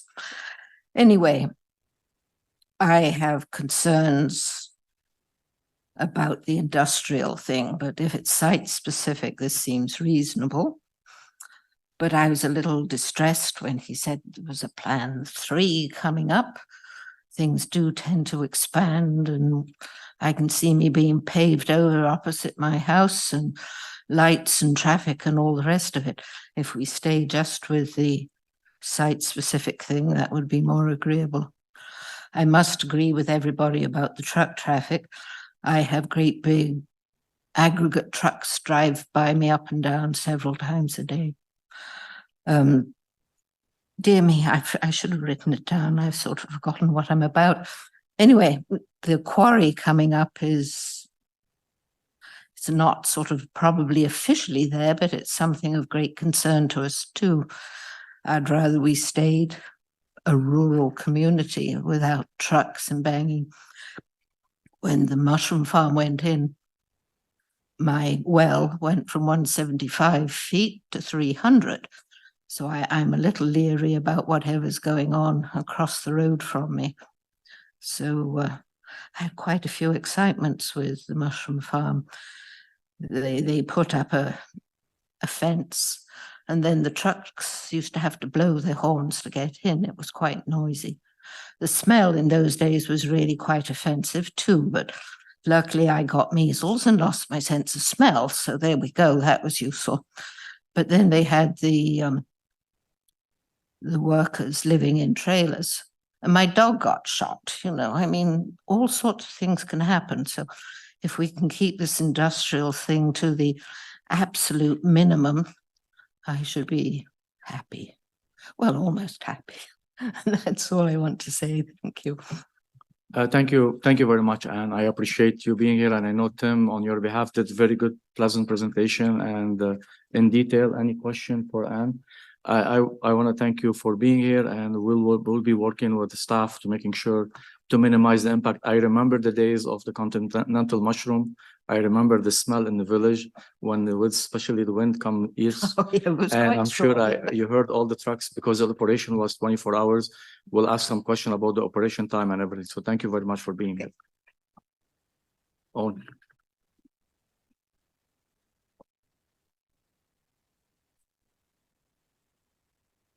Thank you. Next presenter is Linda Muckle, and thank you very much, Linda, for being here this morning and actually bringing Anne with you. So thank you very much. Hello. A lot of the issues have been covered that about it. The reason we went to site specific is because there was concern raised that the larger the place could get without having to ask for permission to do so. And also across the street, we have the properties have been purchased by a quarry. We do not want to have anything that is considered industrial anywhere nearby. We do not want that to be something that the quarry can come through and say, you have industrial across the street. Why can't we be industrial as well? We're just a quarry. And they'll also bring a few more trucks to go along with it. The trucking is a big issue. I was interested in one of the pictures there that they showed across from the site, and they didn't show the site that showed the demolition that happened to the property across the street to make it available to the quarry. It's a small village. We're, of course, always worried about wells and septic. I have nothing against Xander plan. I think that they have possibilities, but I do not want anything that says industrial anywhere in our area, because that is going to make it so much easier for the quarry. And we also want to make sure that it's site specific, so they have to stay within the parameters that are there now. If they're decent people to work with and they look after the property well, and if they maybe would be nice enough to help us fight the quarry. Anyway, that's basically, we've got it down to site specific. It was changed originally where they had all sorts of possibilities for additions, etc. Now they have to at least go through the council to expand the business. And the traffic, Highway 31, I don't know if Xander Plan has ever driven down Highway 31. It used to be scenic.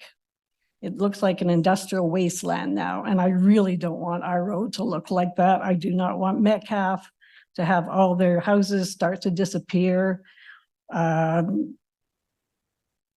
rest is basically covered, but that's my reason why I don't want you there, unless we can make sure that we don't have a quarry that uses you in order to get their quarry blasting started.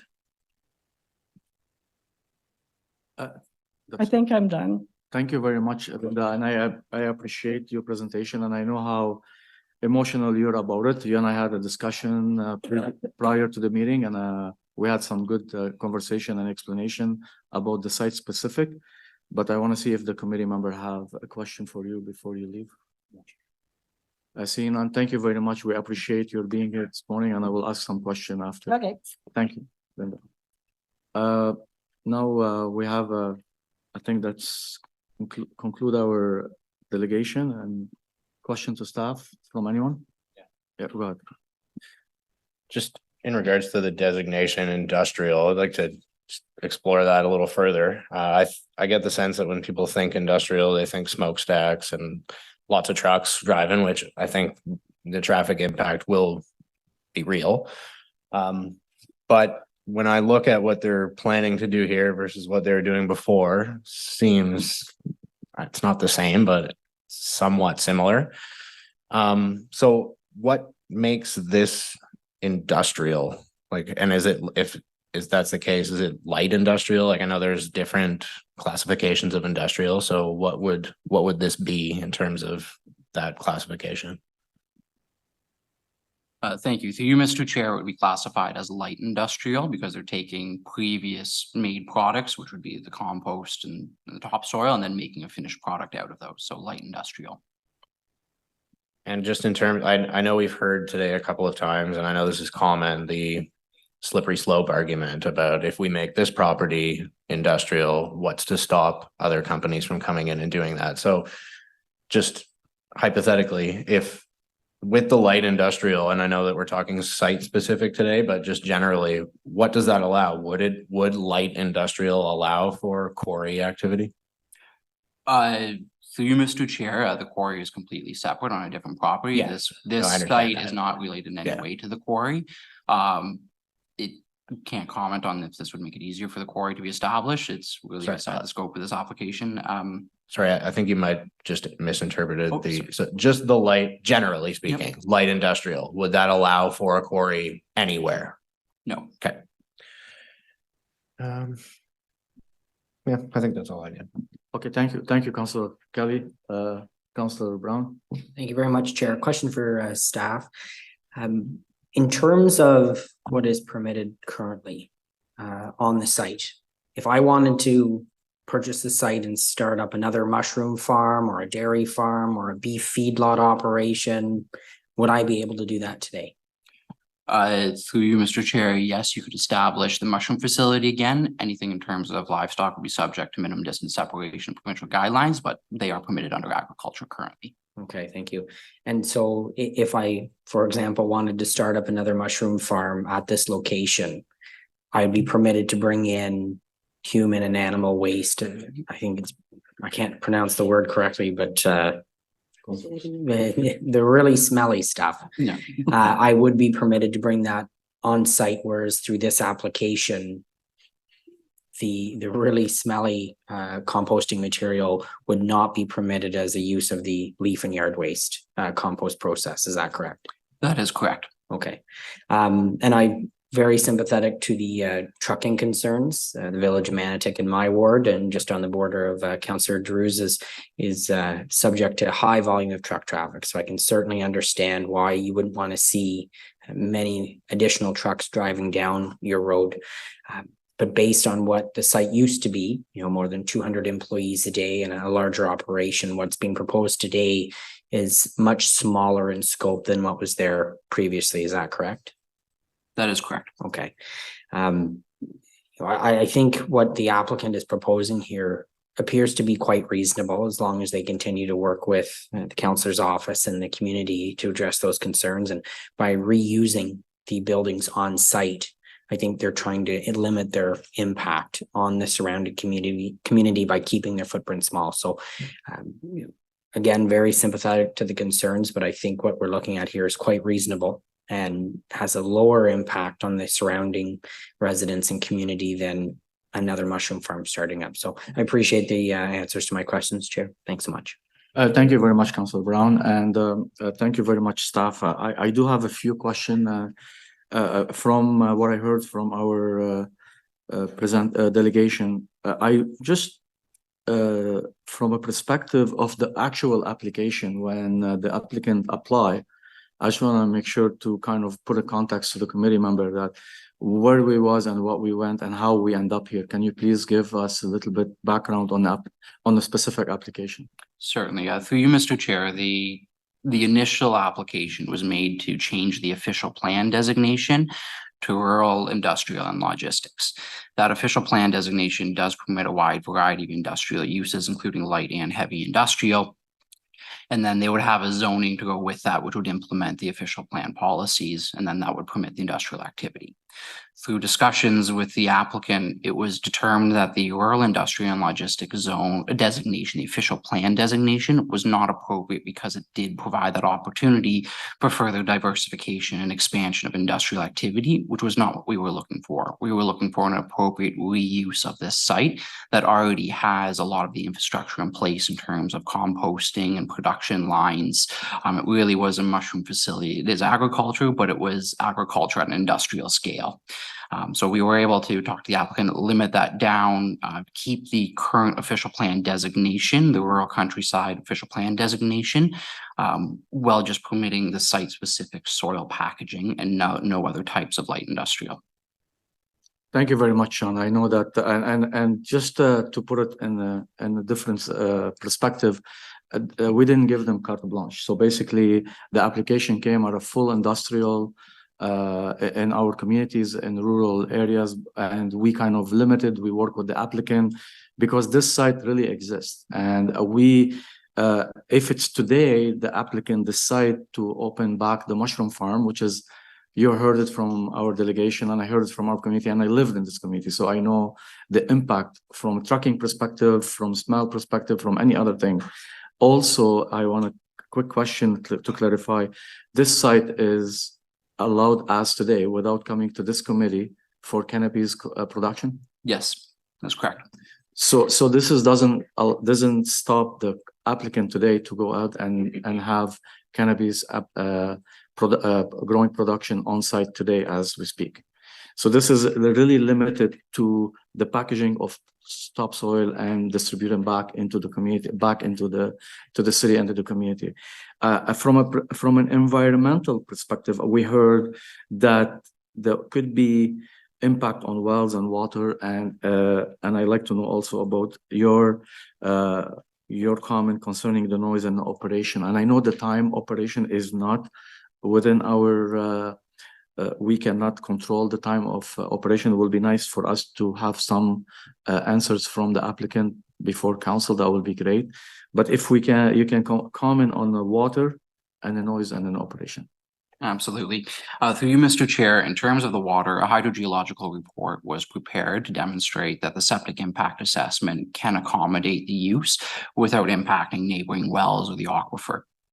It also examined the current well supply to prove that it can support the current use right now. So that is something that we're going through, and it does demonstrate support at this time without impacting neighboring wells. In terms of noise, there was no trigger for a noise study to be complete. So that is, we did not ask for that study because we do not have the ability to ask for that study. In terms of light, again, this is subject to site plan approval, so you would require a lighting certificate demonstrating no light pollution or spillover onto adjacent properties or onto the city right of way. So I know there's a public comment made about big floodlights for open storage. Those would have to be within the guidelines. Thank you. Question, this application will come back to site plan, I'm assuming. And at that time, we probably can kind of get some answers about the light and the operation and all that stuff, right? Yeah, that is correct. It's currently going through site plan control. So lighting will absolutely have to be as part of the approval process. We need that signed lighting certificate by a professional engineer. Thank you. And staff looked at, I understand from the applicant, he mentioned there will be no water and mixing of soil or material on site. So there will be any impact from that mixing to go seep into the ground and to goes into the well. Do we have, there's any of that operation on I can't comment too much in terms of the soil mixing. That would really be handled by the provincial ECA process in terms of that potential contamination. Again, they're not using the water within the soil packaging, so the hydrogeological report didn't account for that one. But in terms of the actual mixing of the process, that would be handled through the ECA. Yes, so they still have to have subject of ECA in case they want to operate different or bring some other material or product into the site. That's correct. I have another quick question. Sorry, I'm asking lots of questions. Those are lots of comment I heard from the delegation, and I want to bring them up to have them on record. Concerning, are we setting ourselves or there's set any precedents for any future industrial? Councillor Kelly touched base a little bit on that, but will this application have any impact on a future application?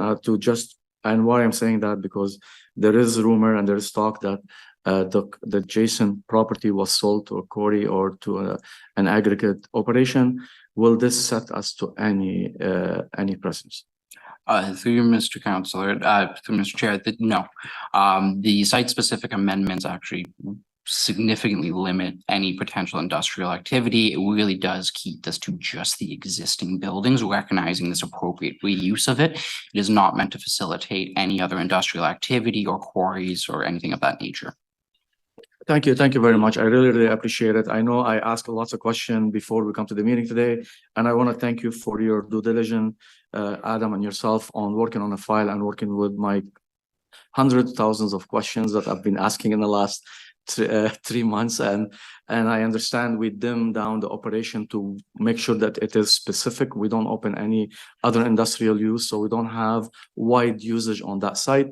I want to thank both of you for working with us in the community, and I want to also go on record. I look at it from a perspective of rural economy development. It will be it's better to be able to use that site with a minimum impact to the community. But what you put, it's not in our control, and sometimes opportunity comes and rise, and we make sure that we'll be able to work with the community. And I understand the traffic, it's an issue, but that's an issue anywhere. If it doesn't matter what we put on that site, we're gonna be dealing, and we will be dealing with those issues. Councilor Brown and I are working also on truck traffic in Manatic, and I know how close and dear to the community, to our community member, and it is tough file, and it is hard for us to deal with them at the same time, but slowly and surely we'll be addressing all these. So those are my comments. Thank you very much both, and I really appreciate it.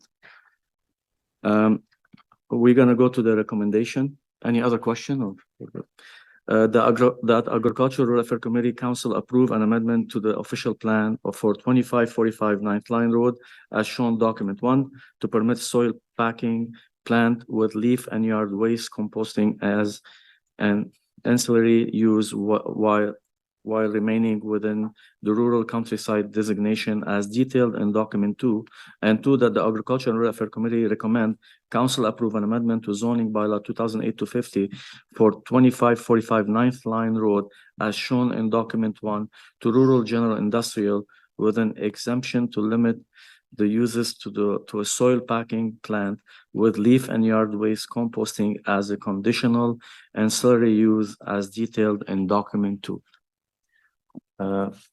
Can we have a vote on that motion? Is it carried? Carried. Carried. Thank you very much, and I appreciate all the work. I appreciate everyone. Now we move to our second part of our meeting. And I want to mention that we don't have any in-camera items, but we want to go to, I have a statement I have to read before we present 5.1. And that's that beginning of the meeting, an engineer report for October 2023. This meeting is only for the purpose of considering the amendment to the engineer report amendments to the Simpson Municipal Drain construction of the Baltimore branch and modification of branch 3 and the bylaw, and to receive any written or oral submissions with respect to the technical aspect of the engineer report. Consideration of appeals to assessment by landowners will be heard by the Court of Revision at another time, yet to be determined. All assessed landowner will be provided with a written notice to the time and place of the convening of the Court of the Revision, and we will be provided with an opportunity to file and appeal their assessment by submitting in writing to the clerk. The procedure will be as follows.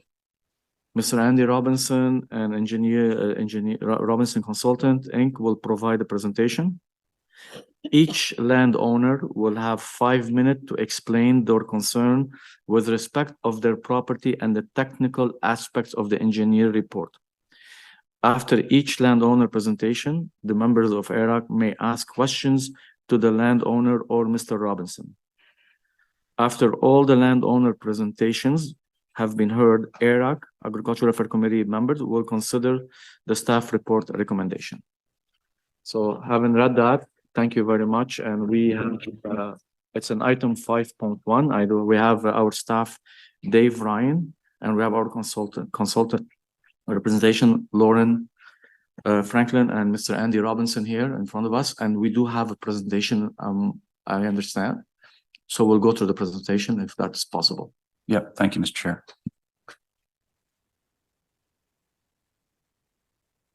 Thank you, and it's nice to be back at a actual in-person meeting. I think this is the first one we've done in a long time. So this is the presentation for the Simpson Municipal Drain. That would be the construction of the Biltmore branch and modifications to branch 3. Next slide. So this is the location plan. The red solid line indicates the extension for the Biltmore branch, and the red dash dot line on this plan shows the existing drainage area boundary that surrounds branch 3. Both of these branches are ultimately part of the broader Simpson Municipal Drain, which runs from north to south on this plan. The blue line generally indicates the alignment of the drain. Next slide.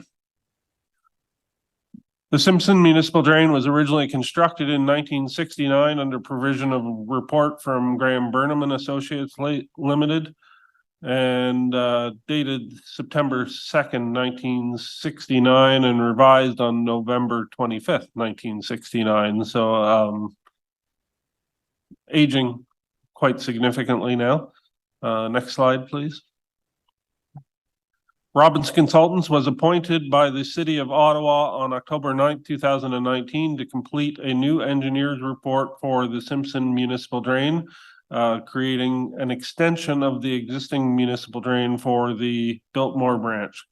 The new engineer's report for the Simpson Municipal Drain Biltmore branch was initiated under Section 4 of the Drainage Act, which is a petition by the road authority in this case to improve drainage for Fallowfield Road, Munster Road, and Biltmore Crescent. It's kind of a legacy issue that a lot of this drainage was brought in at the time when the when Biltmore Crescent was developed, brought into the drainage area from outside of the drainage area, and the report at that time was not updated. Next slide.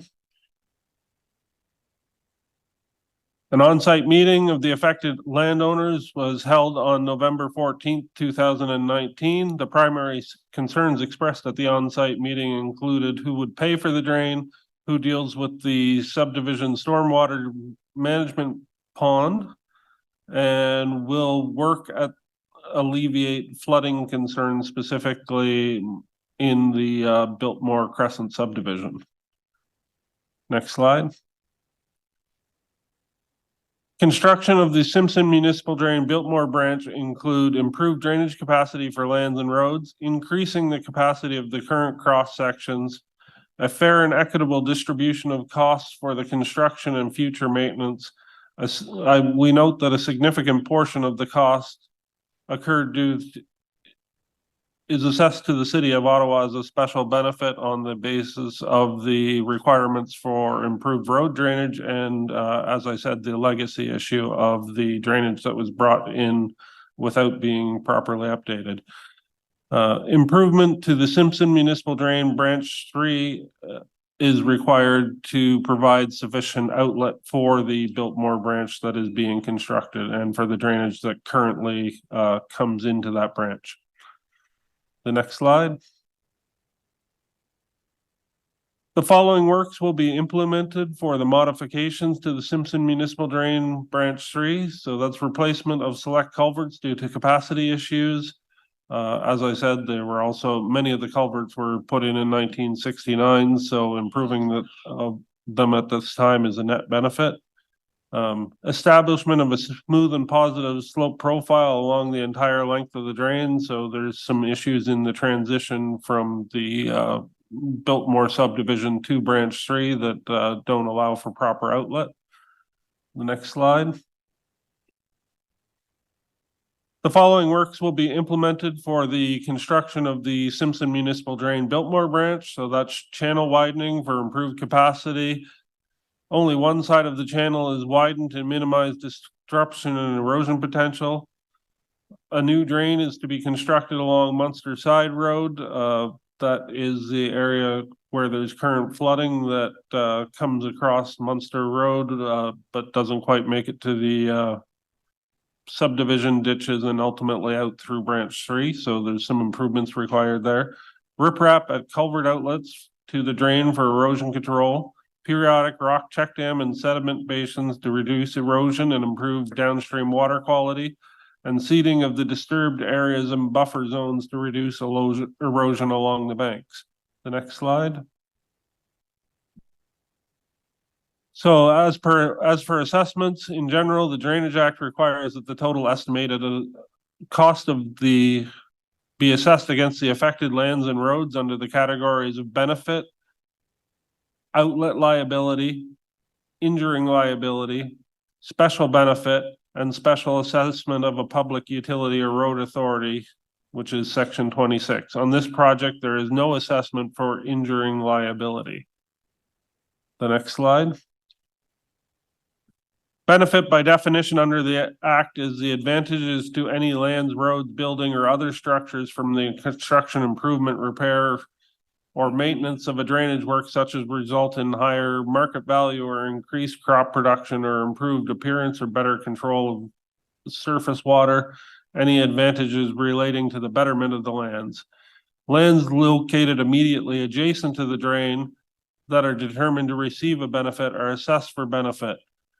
Benefit assessments for construction or maintenance are only charged against properties in the section where work is being completed. That means branch 3 or the Biltmore branch, not the remainder of the Simpson Municipal Drain.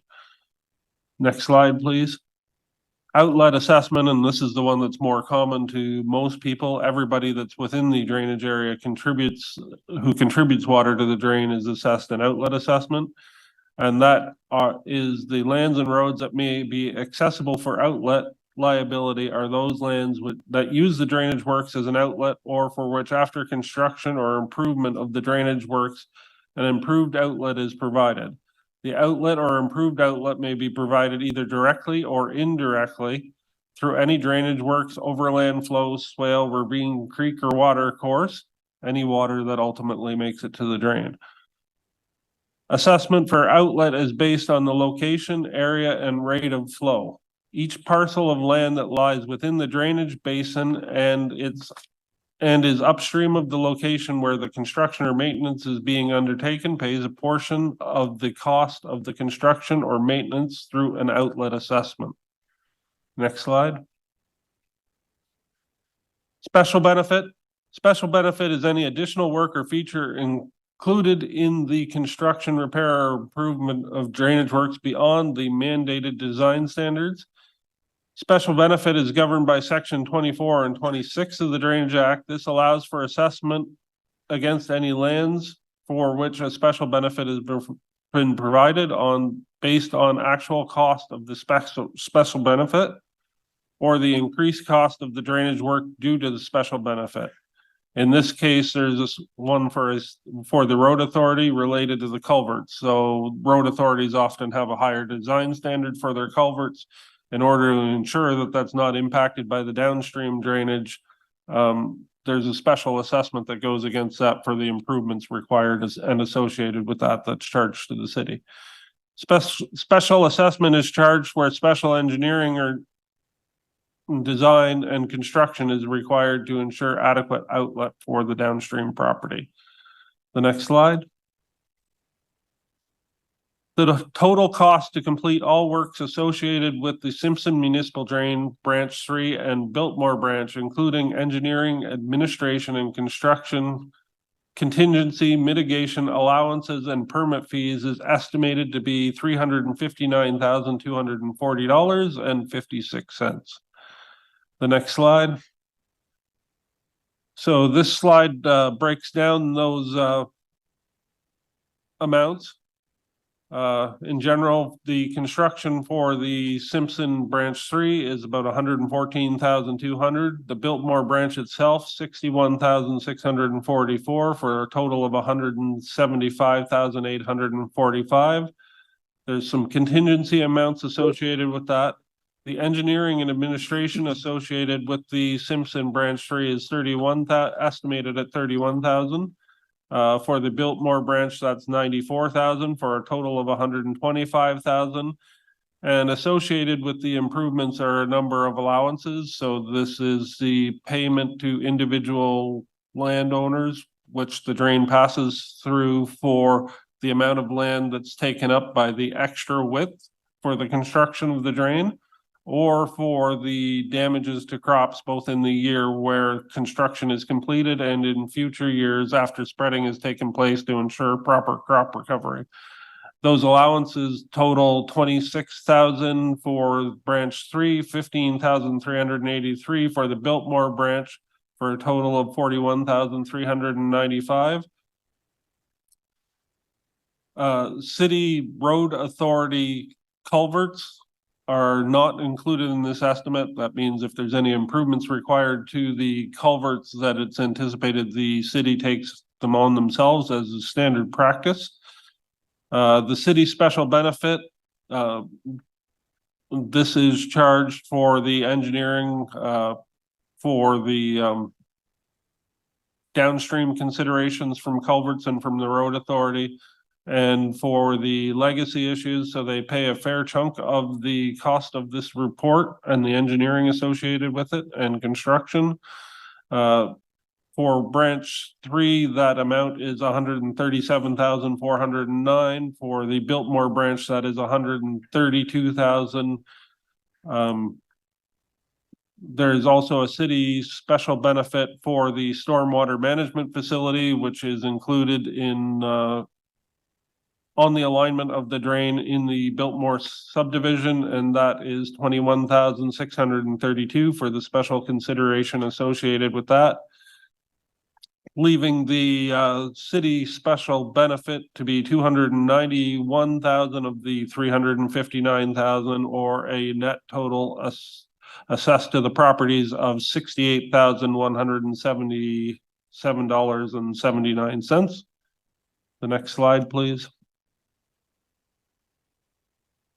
There are a number of factors that go into the calculation of assessment. They include the land use factor, the distance factor, maintenance sections and subsection factor, and the agricultural drainage infrastructure program, all of which are described in the following slides. So the next slide, please. A land use factor is included in the assessment of the calculation to account for the volume of runoff from lands used for different purposes.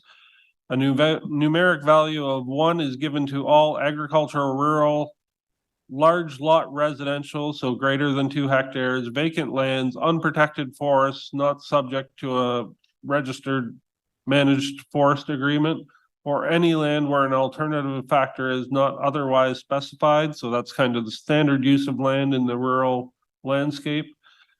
A value of 2 is given to smaller residential lots, less than 5 acres or 2 hectares. That's on the basis that more water runs off from those lands. They have a house, they have a pool, they have a paved driveway. They're more of a hardened surface than the typical agricultural land, and because of that, more water drains off. A value of 4 is given to land classified as higher density residential. There's none in this case. Institutional, none in this case. Commercial, I don't believe there's any in this case, but the primary one would be road right away. So again, because of the increased amount of hardened surface being the paved roads, more water runs off from that than from an agricultural field. So they pay 4 times as much as the agricultural acre of comparable size. Next slide. Distance factor was developed to account for the proximity of land to the drain and the relative amount of water that will reach the drain. A band is drawn on each side of the drain at approximately 200 meters, a second band at 600 meters, and a third band at approximately 1,000 meters from the drain. A property that it's included in entirely in the first band is given a distance factor of 1. That means they pay the full amount. A property that falls within the second band is given a distance factor of 0.75. That means they pay 75% based on that factor, which is a reduction for the amount of water that will be absorbed, evaporated, otherwise contained, and ultimately not reach the drain. And there's a third factor of 0.5 that for properties that are located at more than 600 meters, and the fourth factor of beyond 1,000 meters is given a factor of 0.3 on the same premise that less water ultimately reaches the drain. The next slide. So this slide shows the distance factors drawn as indicated around the section of the drain. The green ones are on the Simpson Municipal Drain Branch 3, and the yellow ones on the Biltmore branch. Next slide.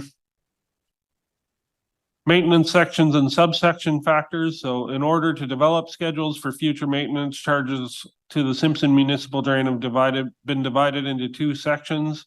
The one being the Simpson Branch 3 and the other one, the Biltmore branch. Each section is further divided into 3 parts. The upstream part is assigned a factor of 1, meaning you use the whole portion of the drain.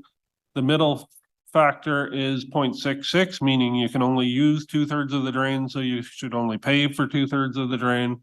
And the third is a factor of 0.33, which is in the bottom end, meaning you're only using the bottom end of the drain, and your property can only use only the bottom end of the drain, so you should only pay for that portion.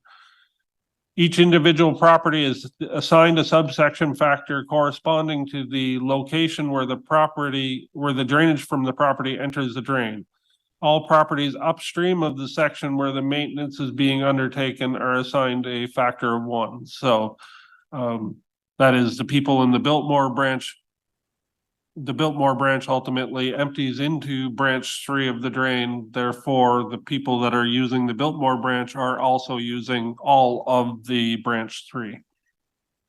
So they're assigned a factor of 1 but for the branch 3 portion. Next slide, please. So these are the 2 sections, as I said, the Biltmore branch and the branch 3 section. The next slide. There is a Ontario Ministry of Agricultural, Food and Rural Affairs, OMAFRA Agricultural Drainage Infrastructure Program, which offers a 33% grant to properties determined to be agricultural in nature. In general, to be eligible for the grant, the property must be eligible for the farm tax class. A number of properties on this will receive a grant on that basis or are currently eligible. They do have to be eligible at the time of assessment, which is not anticipated. The Drainage Act process has gone through and the construction process has gone through. So those that are currently eligible are encouraged to maintain their status, and people who believe that they should be eligible can also apply for it and have it in place at the time of assessment and would be offered the 33% grant to reduce their assessment. Next slide. The farm tax class is governed by the Municipal Property Assessment Corporation, so MPAC. It's typically associated with the reduced taxation from the city of Ottawa. In general, to be eligible for it, you have to be classed as farmland by MPAC. The property needs to be used as part of an ongoing farming operation, generating at least $7,000 in annual revenue. It has to hold a valid farm business registration number and be registered with AgriCorp, and has to have more than 50% Canadian ownership. Also, properties that are rented by a farmer can be eligible for this ADIP program as well. So it doesn't have to be directly the person that owns the land doing the farming. Next slide, please.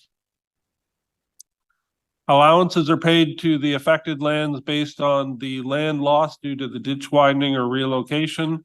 So you're not getting paid for the ditch that already exists there and conveys land, but any extra land that we're taking for the little bit of widening or slope flattening, you do get paid for. And also for crop losses, as I said, 100% for the first year. And we also offer 60% for the second year on the basis that where materials from the drain are spread, the land is not going to recover fully in the second year, and a further 40% for the third year. By the fourth year, we do anticipate that the land will fully have recovered after being tilled in and recropped and regenerated.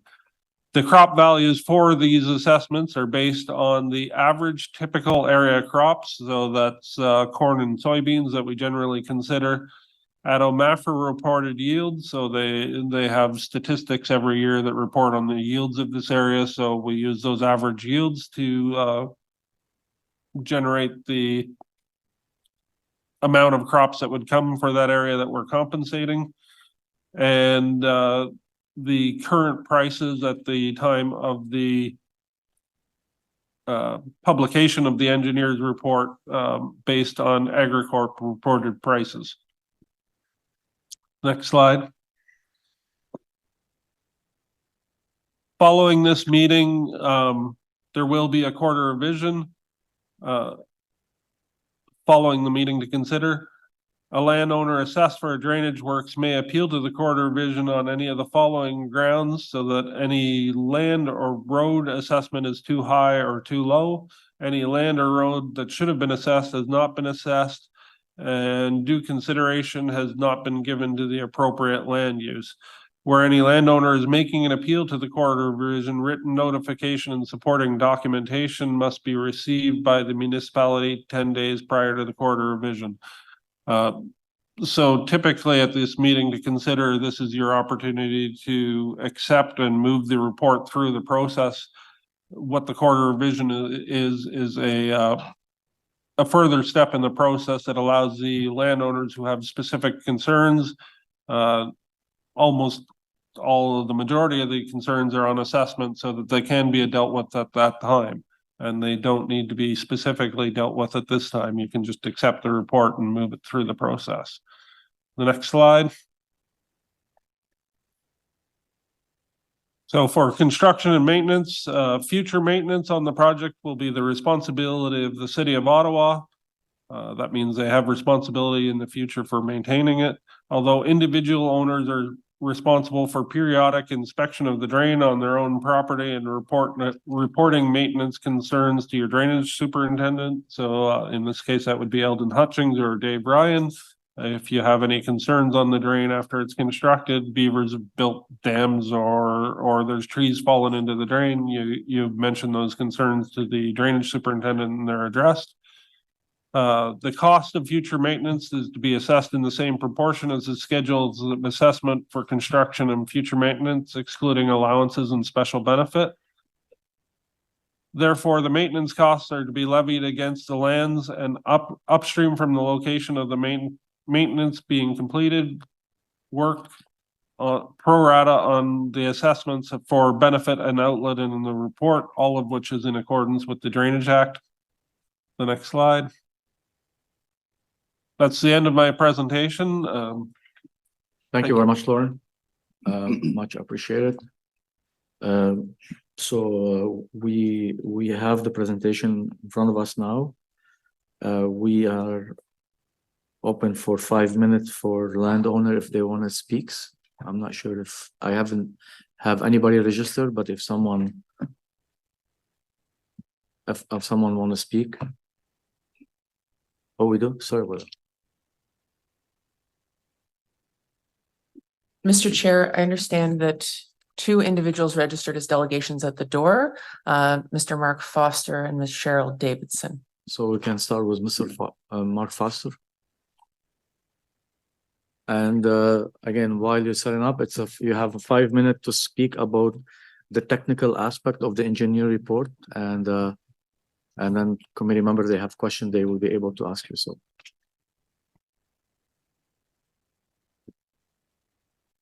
Yeah, thank you. I'm Mark Foster. My family run Jockbray Farms Limited. We're along the Simpson Drain, purchased the existing Simpson farm. We have 2 main concerns. One is we've invested a fair amount of money into landscaping, as we call it, or GPS shaping of the ground on some of the adjacent parcels to the Simpson Drain. There's a few different reasons for that. One is to slow the water path to the ditch, but yet get the water to the ditch, right? So, I mean, there's a bunch of different agronomic reasons why we do this, but it costs a lot of money. We've done that on adjacent parcels to the Simpson Drain. Throwing the soil back on the edge of the drain would basically eliminate anything that we did.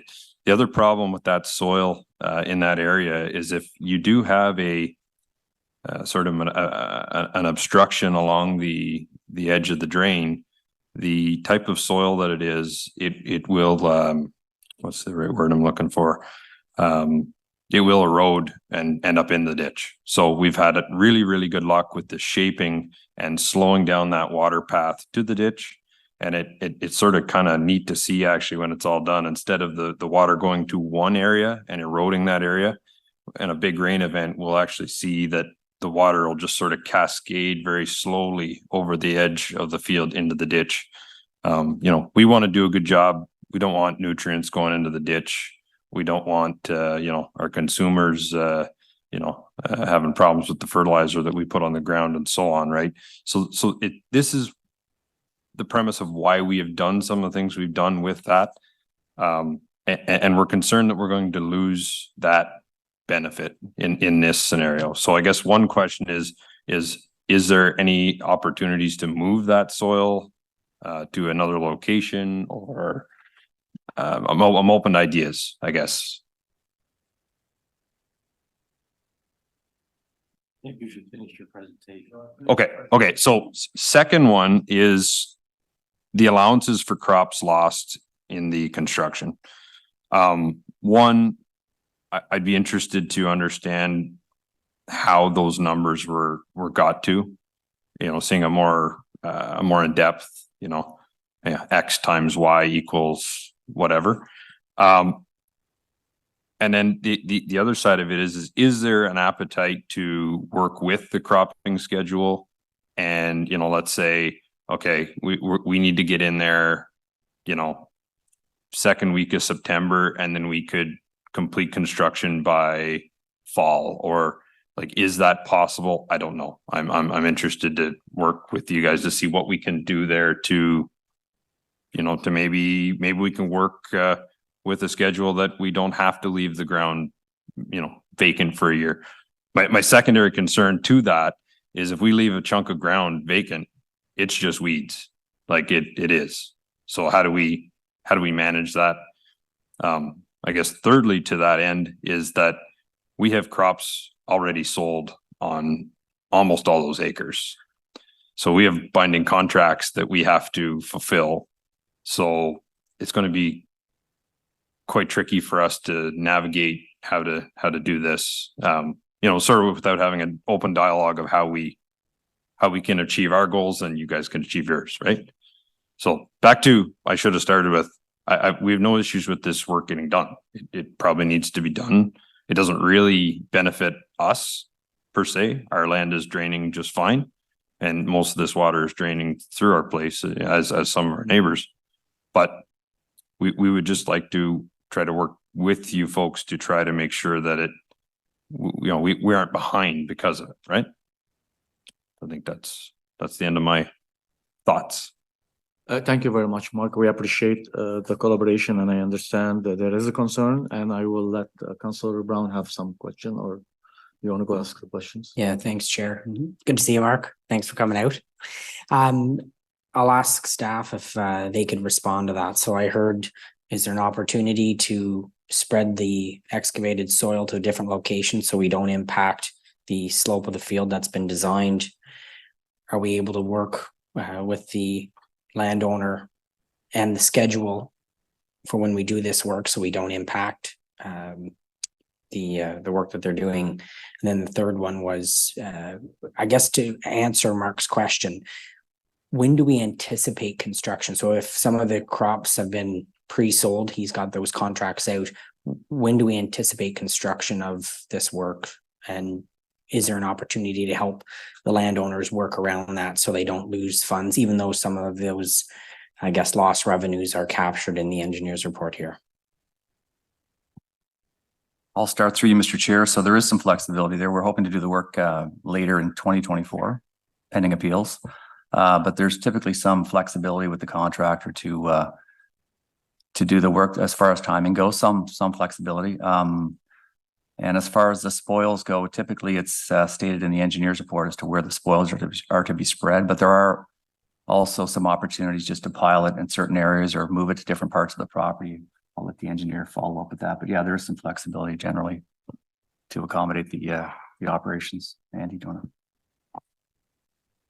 to? Yes, well, the principle in the Drainage Act is you excavate, you spread it. There's specific criteria we put into place for it.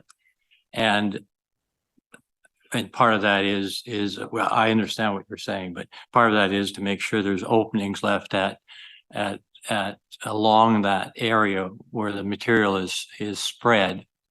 And part of this comes obviously down to cost, because ultimately, in this case, it happens that there's a significant special benefit to the city, but normally it is the property owners who pay. So, you know, finding that balance, but the general practice, there's definitely this provision for the landowner, generally at the landowner's cost, to have, if you don't want the material spread adjacent to drain, to have it moved. So that, and there, you know, there could be some flexibility within the construction to do as Dave Ryan has said, is to, you know, maybe leave the material in some piles if the landowner wishes to move it. But if there's extra costs associated with it, that generally would be borne by the requesting landowner, to be fair to the other people who are being assessed. A second. Certainly we can go through the detail as Lauren indicated in the presentation, the types of crops that we normally use, or we use, where the estimates are the ones that are normally used in this area, and the price, it comes directly from Agricorp. So that, but if we could certainly sit down with you and Lauren could, and go through how the calculation was done for the crop losses, and also if there's an allowance for land losses. Now, one of the challenges we have with respect to timing is that there are very strict timing restrictions put on by the conservation authorities and by Fisheries and Oceans. So basically from the middle of June till about the end of October is the time when we can do any work where there's any water involved. So there is unfortunately, it's a restriction that we have to deal with, but also impacts landowners. Now, having said that, and I guess the big reason for the crop loss allowance is just the fact that you anticipate when the work is being done is that we'll, you know, let you know ahead of time, and ideally you wouldn't plant crops in that area where it's going to be spread. And then, as Lauren pointed out, is we anticipate that, you know, because that material is spread, you're not going to have the same production for the next couple of years. So anyway, we can you know, work with you, but just so you know, there's definitely limitations. I mean, if we could put everything off until after crops are taken off in the fall, that would be ideal. But with the other restrictions that are in place now, it's just not something we can accommodate.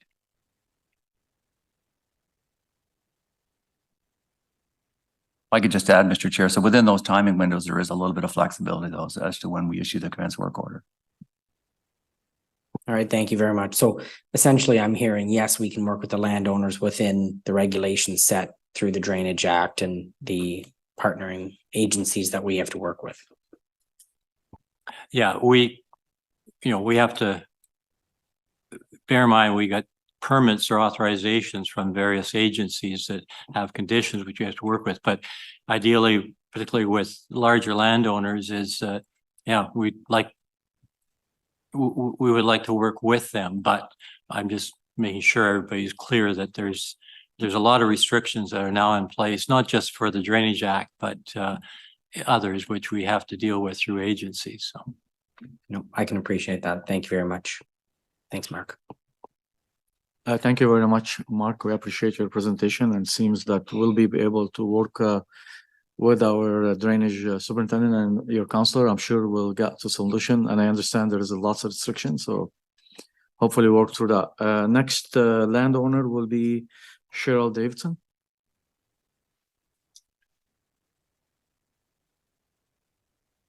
Thank you for being here this morning. You got 5 minutes, so Thank you. time is yours.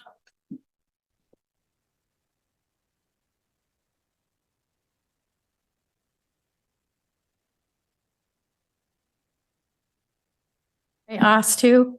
I actually did go through the hoops and did speak to Mr. Franklin. So I don't know where the ball was dropped on that, but I did go through the hoops. I am a landowner beside the Fosters, actually. I did speak to Lauren. I did ask him what the cost will be for me. I'm not in agriculture. I'm just a homeowner that was severed from the property of a farm. So I'm just trying to live in my home. He said approximately $190 to me as per the Drainage Act in 1952, which I wasn't here for. I don't understand why I'm paying for something. I pay taxes every year, which is quite a bit. I also had the question, you're putting in this drainage if I support farmers. Farmers are able to do their own drainage without permits. So who talks to who here and how does that affect me? Nobody has promises or anything. So currently I have too much water. I asked Mr. Franklin twice, will this affect me in a good way of less water or in a bad way of more water? The first time he didn't have an answer. The second time he said, yes, it should be better for me. I'm still unsure. I am concerned. Yes, I support the farmers on doing the drainage they need to, but if the two drainages don't talk, nobody knows what the next guy's doing. How can you tell me that this is going to be better for me or not? I guess that's about it. I do want to keep up to date on this. Absolutely. I do live on Fallowfield. Like I said, this drainage is not going through my property at all. But I guess I'm supposed to also pay for it.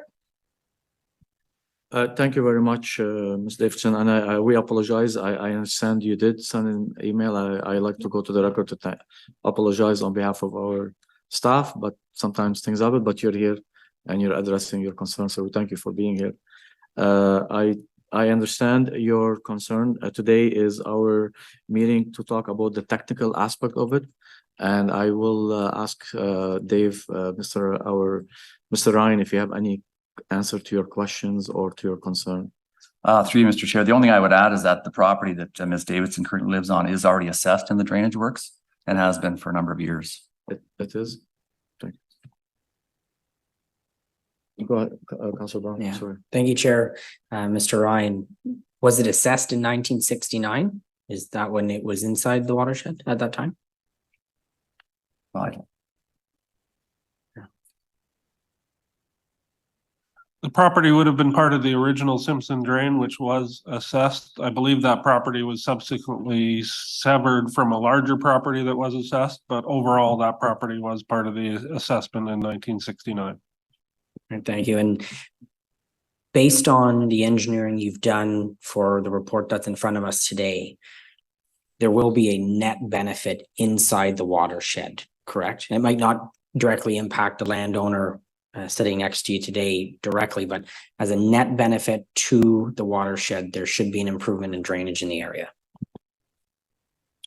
As a net benefit to the watershed, yes, to individual properties that are not directly beside the drain. Undeterminable, but. All right, no, thank you. And I'm trying to keep my question scope to what we're allowed to discuss today, because there will be an opportunity for Cheryl to talk about assessments at the next meeting. So I'm restricted in what I can ask today, just based on the engineering report that's in front of us, but don't run away. You and I can chat after the committee meeting. Thank you. Thanks, Chair. Yeah, and like I said at the beginning, you'll have your opportunity. We will be sending out an email invitation for a court of revision hearing, and then that's where the time we can discuss all those. But this is today specifically on the technical. We're not trying to dismiss your concern, but there will be time and place for them. So we appreciate you coming here, and hopefully our communication next time will be better. Thank you. Thank you very much for your time. Yeah. So now we go to question to staff before we go to the recommendation, and Councilor Brown. Thank you, Chair. Thank you to the team that's come today to present. Based on the engineering report, And I forget what slide it was, Lauren, but it had the breakdown of the finances for this report, 359,000 and change. I'm no math magician, but the way you've engineered this, it appears as though the upfront calculation shows that the city of Ottawa will cover approximately 81% of the costs as they're laid out. So that's quite significant. And then there'll be further reductions for the appropriate landowners that fall through the or fall into the farm tax class. And so the actual cost, that remaining 19% as a watershed, I'm speaking generally, could be covered between the city and the provincial grants that are applied to it. So the actual financial impact based on the engineer's report to the watershed is quite limited. Like I said, upfront cost about 81% is what the city's covering. And then whatever that calculation is per property based on the appropriateness of the assessment is going to be quite limited. It's essentially how I see it. I know that's not a very clear question, but from the report that I've seen in the presentation today, it appears that's pretty well accurate. Through you, Mr. Chair, that you've summed it up nicely. I had purposely gone in and calculated what the percentage was the city was paying, and 81%, because it's unusual that would be that much, but because of the nature of the area, and as Lauren said, kind of the history of perhaps things weren't dealt with as well as they could have when this was done. But yes, so that, and the other thing is that landowners who are immediately adjacent to the drain, you know, for instance, a farmland would get the 1/3 grant, but they also get the allowances, so that in some cases they're going to get money back, but in other cases it does reduce their assessment. Now for an individual property that's not on the drain, or you know, there's not going to be. But I think the big part is also, it's always a challenge on municipal drainage, and I've been doing this for quite a few years, is people visualizing why they're being assessed. But the principle is, you know, water, even if you're a good distance from the drain or you've got a small lot, you do contribute some flow to that drain over time. Sometimes it may not seem that way, but for the sake of argument, snow melt in the spring, you know, that's never always going to be absorbed, so that everybody is assessed a portion. And we developed a process where these distance factors we talk about, as well as land use, to say, okay, if you're quite a distance from the drain, you still contribute water, but it's not going to be at the same rate, and therefore your assessment's not going to be as high as somebody right adjacent to the drain. So thank you very much for that explanation. And with the chair's latitude, the other thing I just want to, I guess, make clear today is the assessments for the works are not sent out to landowners until after those construction works, which won't be next year. We're still a few years away. And so if there is a financial impact to residents, which I know we can round out in the next meeting, there is time to prepare for those costs. So it's not imminent. Landowners aren't going to expect a bill this fall. Those works are assessed. The cost for the works are assessed after the construction period, and there is a 1-year warranty. So it does bump it out a few years. Through Mr. That's correct, Councillor. Yes, it'll likely be the latter part of 2025 at the earliest. Thank you, Chair. That's all. Thank you very much, Councillor Brown. Thank you very much, Andy, Lauren, and Dave, for being here with us this morning. For municipal drain is a very complicated file, and we don't like to deal with it much, but thank you very much for being here. I know it's important, and it's especially for rural land and rural property. No one want to talk municipal drain, but it's actually benefit the landowner and our farmers. So it's basically, it doesn't matter how you look at it. There is benefit always for everyone who, and sometimes Lauren mentioned something, and it sticks with me, and I totally agree and understand. It doesn't always necessarily benefit your only property, but it benefit the watershed. And those are very hard conversations. So thank you very much for being here with us this afternoon. The recommendation will be, any other question first? Sorry. The recommendation that the Agriculture and Rural Affairs Committee recommend that Council adopt the engineer's report prepared by Robinson Consultant, Inc., entitled Engineers Report Amendments to the Simpson Municipal Drain Construction of the Baltimore Branch and Modification of Branch Street, and give first and second readings to the bylaw attached as documentary in accordance with section 42 and 45 of the Drainage Act of Ontario. Is that carried? Carried. Thank you very much. We appreciate it. And like I said, there is no in-camera item. We do have open mic session, and I think Barry Bruce will be here. Sorry for the delay and taking so much, but we'll it's an open mic section. You can come to the front, and welcome you here to the ARAC this morning, and you got your time to do a presentation and address the committee. Thank you. We're gonna give you 5.5 minutes because you waited too long. Thank you very much. Well, this will be a little bit different topic. It's partly for information and advice and maybe a bit of a challenge, and it's an introduction to some issues that maybe haven't been suggested to this committee. I'm going to tell you about two agri-food organizations that I lead, and more importantly, to suggest and maybe explore with you how ARAC might be involved. First of all, Deep Roots Food Hub is a not-for-profit corporation devoted to food insecurity. Our definition of food insecurity includes individuals who, for various reasons, do not have access to a reliable or nutritious diet, or might not in the future. And because of global climate degradation, that's every one of us. Kelly, can you get the slides up, please? I beg your pardon? We'll start with the first slide. It should be just the front page.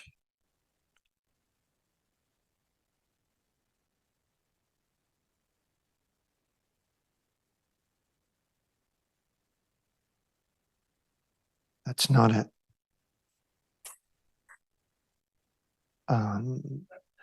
Okay, that wasn't the one. So I had a PowerPoint presentation. You can hook into my computer if you like.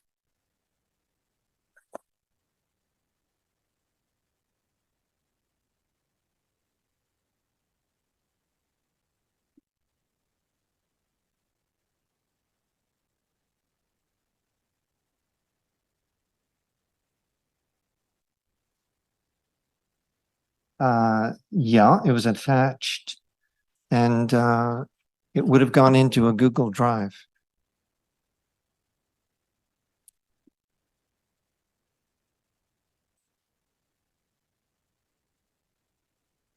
Okay.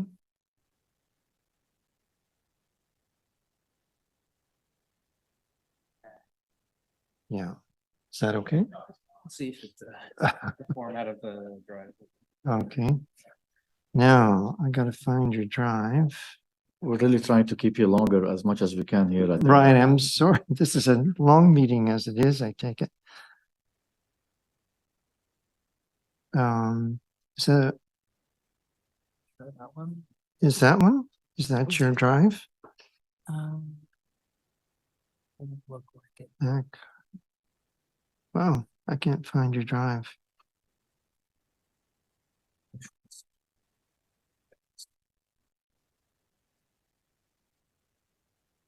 Oh, maybe. Okay.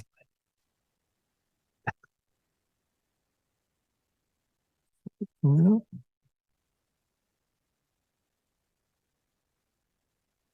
There we go.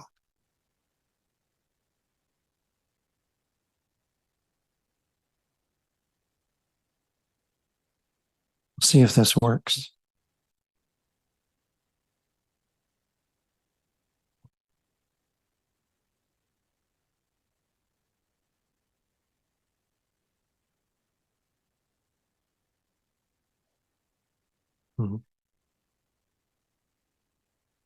And we might not even play that video clip because it's 4.5 minutes in itself. So, but if a question comes up, it might be the quickest way to answer it. I don't know.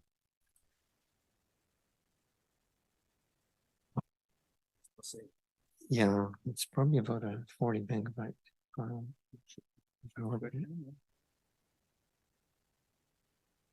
Well, maybe we'll just carry on to, there we go.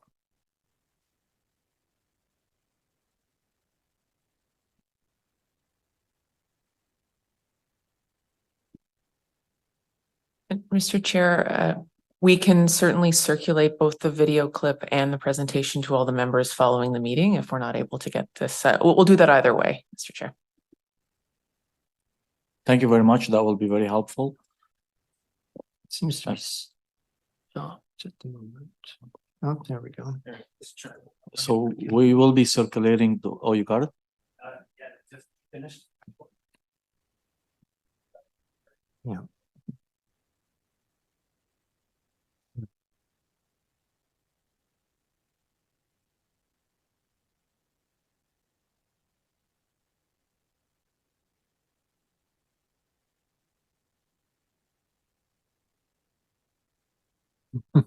I was thinking you might want to take a bio break or something if this is going to take a few minutes.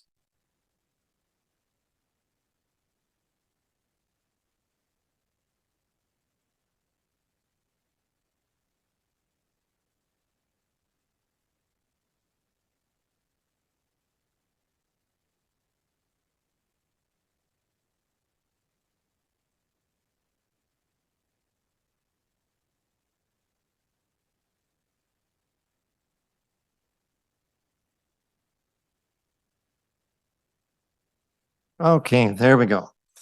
So what's on this slide is the vision statement of Deep Roots Food Hub as it stands. Sustainable local food systems everywhere. And so you can go to the next slide, Kelly. There we go. So our vision being local food systems everywhere. This is a diagram of a food system, and our approach is to promote a technique called regenerative agriculture to restore soil carbon life forms, and all of this embedded in a local food system that's largely self-sufficient. Over the next 2 to 3 years, our intention is to create a functional, small local food system, scale this up, and have it ready for replication. Exerfarm, the other organization, is an NGO. It's grown from a 1/4 acre plot where patients at the West Carleton Medical Center and other volunteers. West Carleton Medical Center is the center that my wife and I started 50 years ago. I'm a family physician.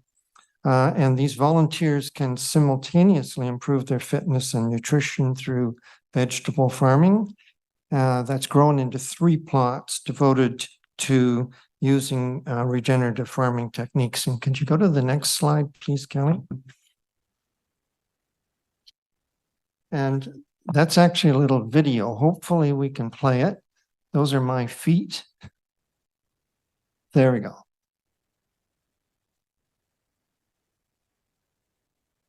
And this is digging into roughly 1 square foot of very hard clay, actually, to harvest some carrots.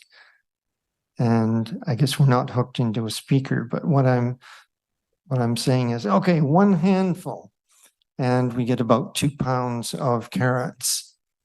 And on the side, this is just from 6 days ago.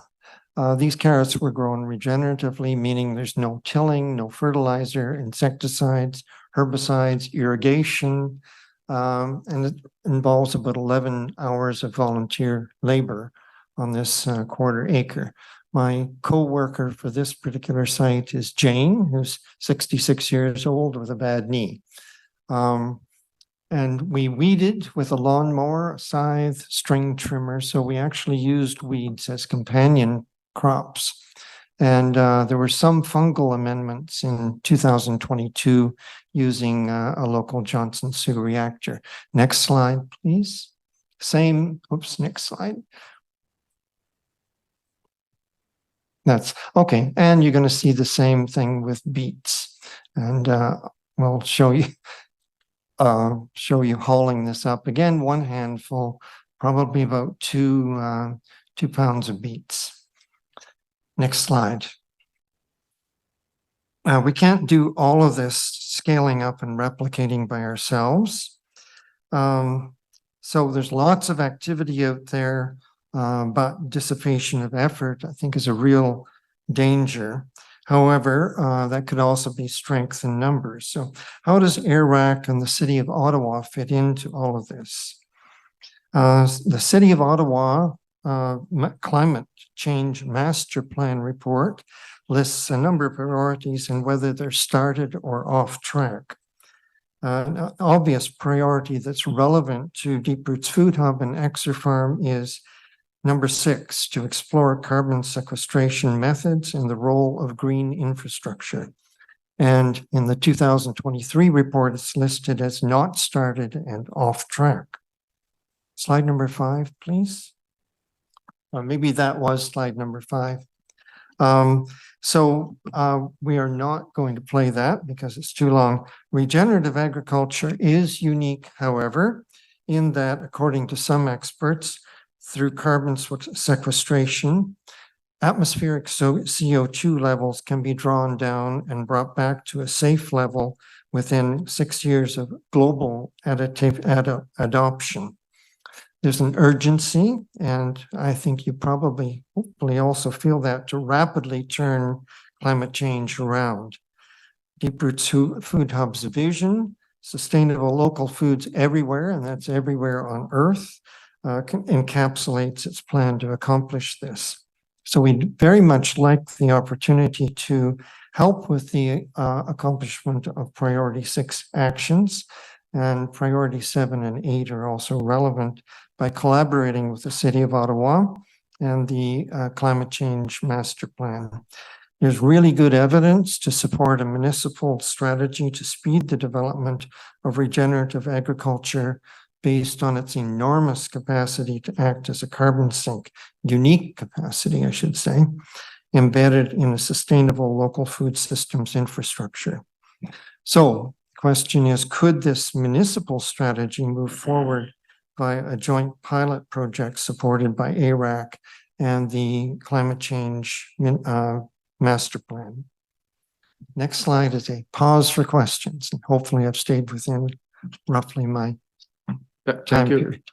Thank you very much, Dr. Bruce. We appreciate you being here and for the presentation. I think Councillor Clark Kelly have some question for you, so we'll let him go ahead. Yes, he's mine, so I'll go first.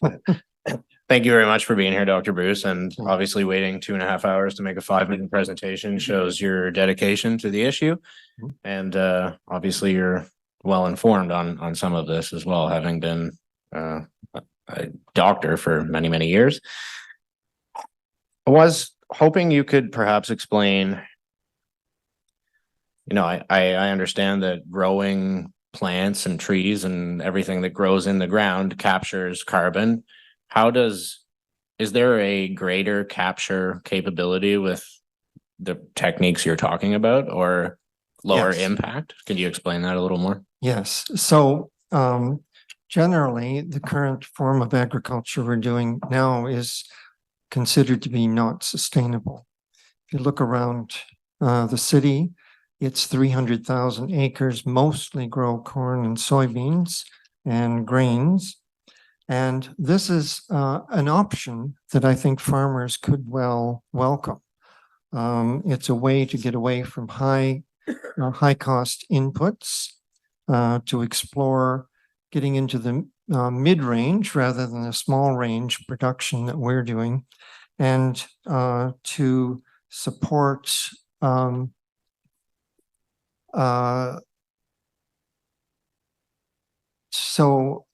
say that again, Clark. I Just think like I lost it. in terms of capturing carbon. Yeah, capturing carbon. Is there a difference in Yes. how much can be captured Yeah. using growing corn and soy or whatever traditional cash croppers grow now versus growing beets and carrots. Yeah, so the history of agriculture is that we've tilled for 10,000 years, really, but especially the past 150 years.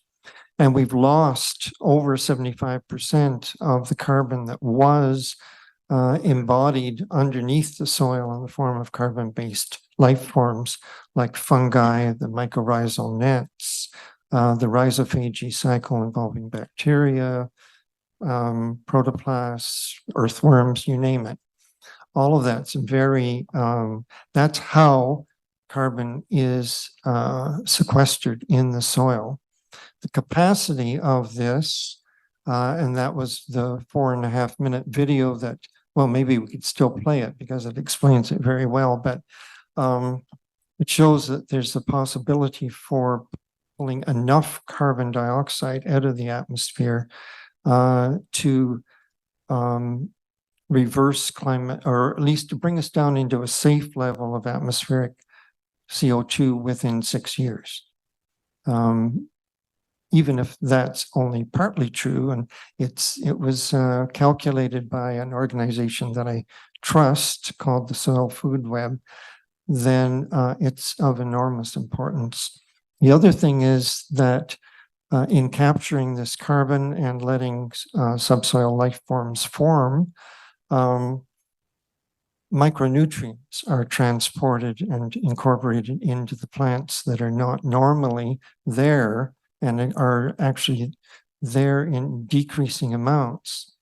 And I was hoping that, I think you said maybe a health representative would be here, but there is a worldwide reduction in serum magnesium levels that's exactly correlated with our current agri-food system.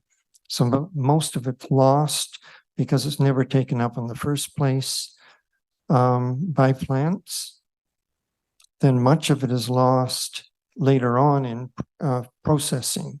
So what we're promoting is, and medically, we're promoting a plant-rich diet that is high in micronutrients, and this would tremendously help the health status of the population.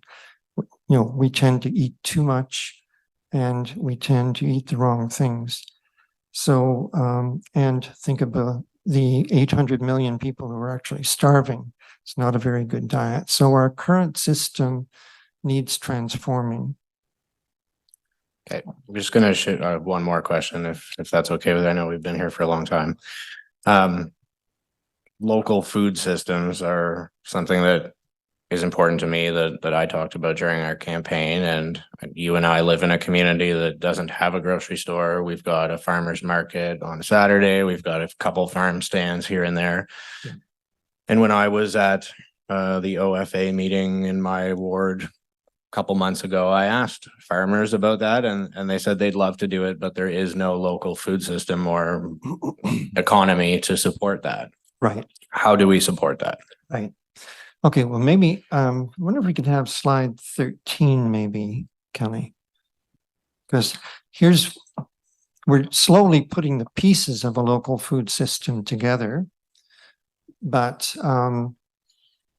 what we've done already is to create a root cellar that is capable of holding roughly 70,000 pounds of produce and keeping it safe during the winter. So if we're going to have a local food system, it needs to be active during the winter time. That's one problem with the Canadian food system, is it tends to stop functioning after November and doesn't start functioning again until the following July. I just opened some blueberries from Peru yesterday, and this is, I think, symbolic of our dependence on very long supply chains, which is responsible for about a 50% food waste in first world countries. This is the root cellar that we built with volunteers and also with the help of some city money and a grant from the Trillium organization. So next slide is a volunteer. This is my brother. We started putting these arches together minus in December, minus 14. I recovered from my frostbite in a couple of weeks, but that was the start of it. And then the men and some of the women of the community pitched in, and we had it built within about 10 months. So currently, next slide, we can monitor this through the use of computers. We're off-grid completely. We use solar panels. And so, and I can show you data that show that we've kept this produce at a temperature between 2 and 4 degrees centigrade and 90 to 95% humidity throughout the whole winter. So this is an element of the local food system. Another element, of course, is just knowledge. One of our board members is received his PhD in ecology and runs Nature's Apprentice Farm up near Pakenham. Another one is a PhD epidemiologist who is likewise concerned from a health standpoint. And we have another person who's taken a very extensive soil course from the Soil Food Web people. So we understand a lot about this process of using the soil. Where we're weak is probably marketing, a location. Our website is out of date. Maybe you could, I know people, we're going to probably try to wrap up pretty soon, but can you be specific about how we can be of assistance? Right. Okay. So, you know, we do have things that we need, and some of them cost money and some of them don't. In general, we need to grow our capacity. We need to recruit more volunteers. We need to increase the number of square feet that are involved and into square miles eventually of regenerative crops. And we need to support farmers who might like to become part of this movement. So ideally, short term, we need enough money just to pay the rent for that root cellar I was showing you. It's about $2,200 a year. Cost of constructing a water tower, just in case we can make use of it. Another $1,000 with volunteer help. Somebody to get our website up and running. Another few hours of strategic planning, and so on. I think we need a little bit of staff, just very part-time. So I'm looking at maybe $15,000. And if there's hope, even a vague hope for a grant, I could make up a budget tomorrow. The other thing is helping to focus maybe the activities of groups who have aims similar to ours, but maybe not quite the same, through more activity together with the Climate Change Master Plan. So I think that's, I think I'm finished. I'm done. Unless there are more questions. Thank you very much, Dr. Bruce, and we appreciate you being here this afternoon with us. Seeing no question, we thank you for taking the time, and we hope we can work with you in the future. So thank you very much. Thank you very much. Number 10 on the agenda, notice of motions. I have seeing none. 11, there is no inquiry, and other business. Seeing no other business, I would like to close the meeting by acknowledging that Thanksgiving weekend is coming up. I hope everyone in the room and watching online is able to reflect and spend some time with their families. Meeting is adjourned 12:59. I expect it to be 1, but I'm very close to the minute. So thank you very much, committee member, and hopefully you have a great weekend. Thank you, Chair. everyone, and staff, of course. Happy Agricultural Week and thank you very much to our turkey farmers. Chair.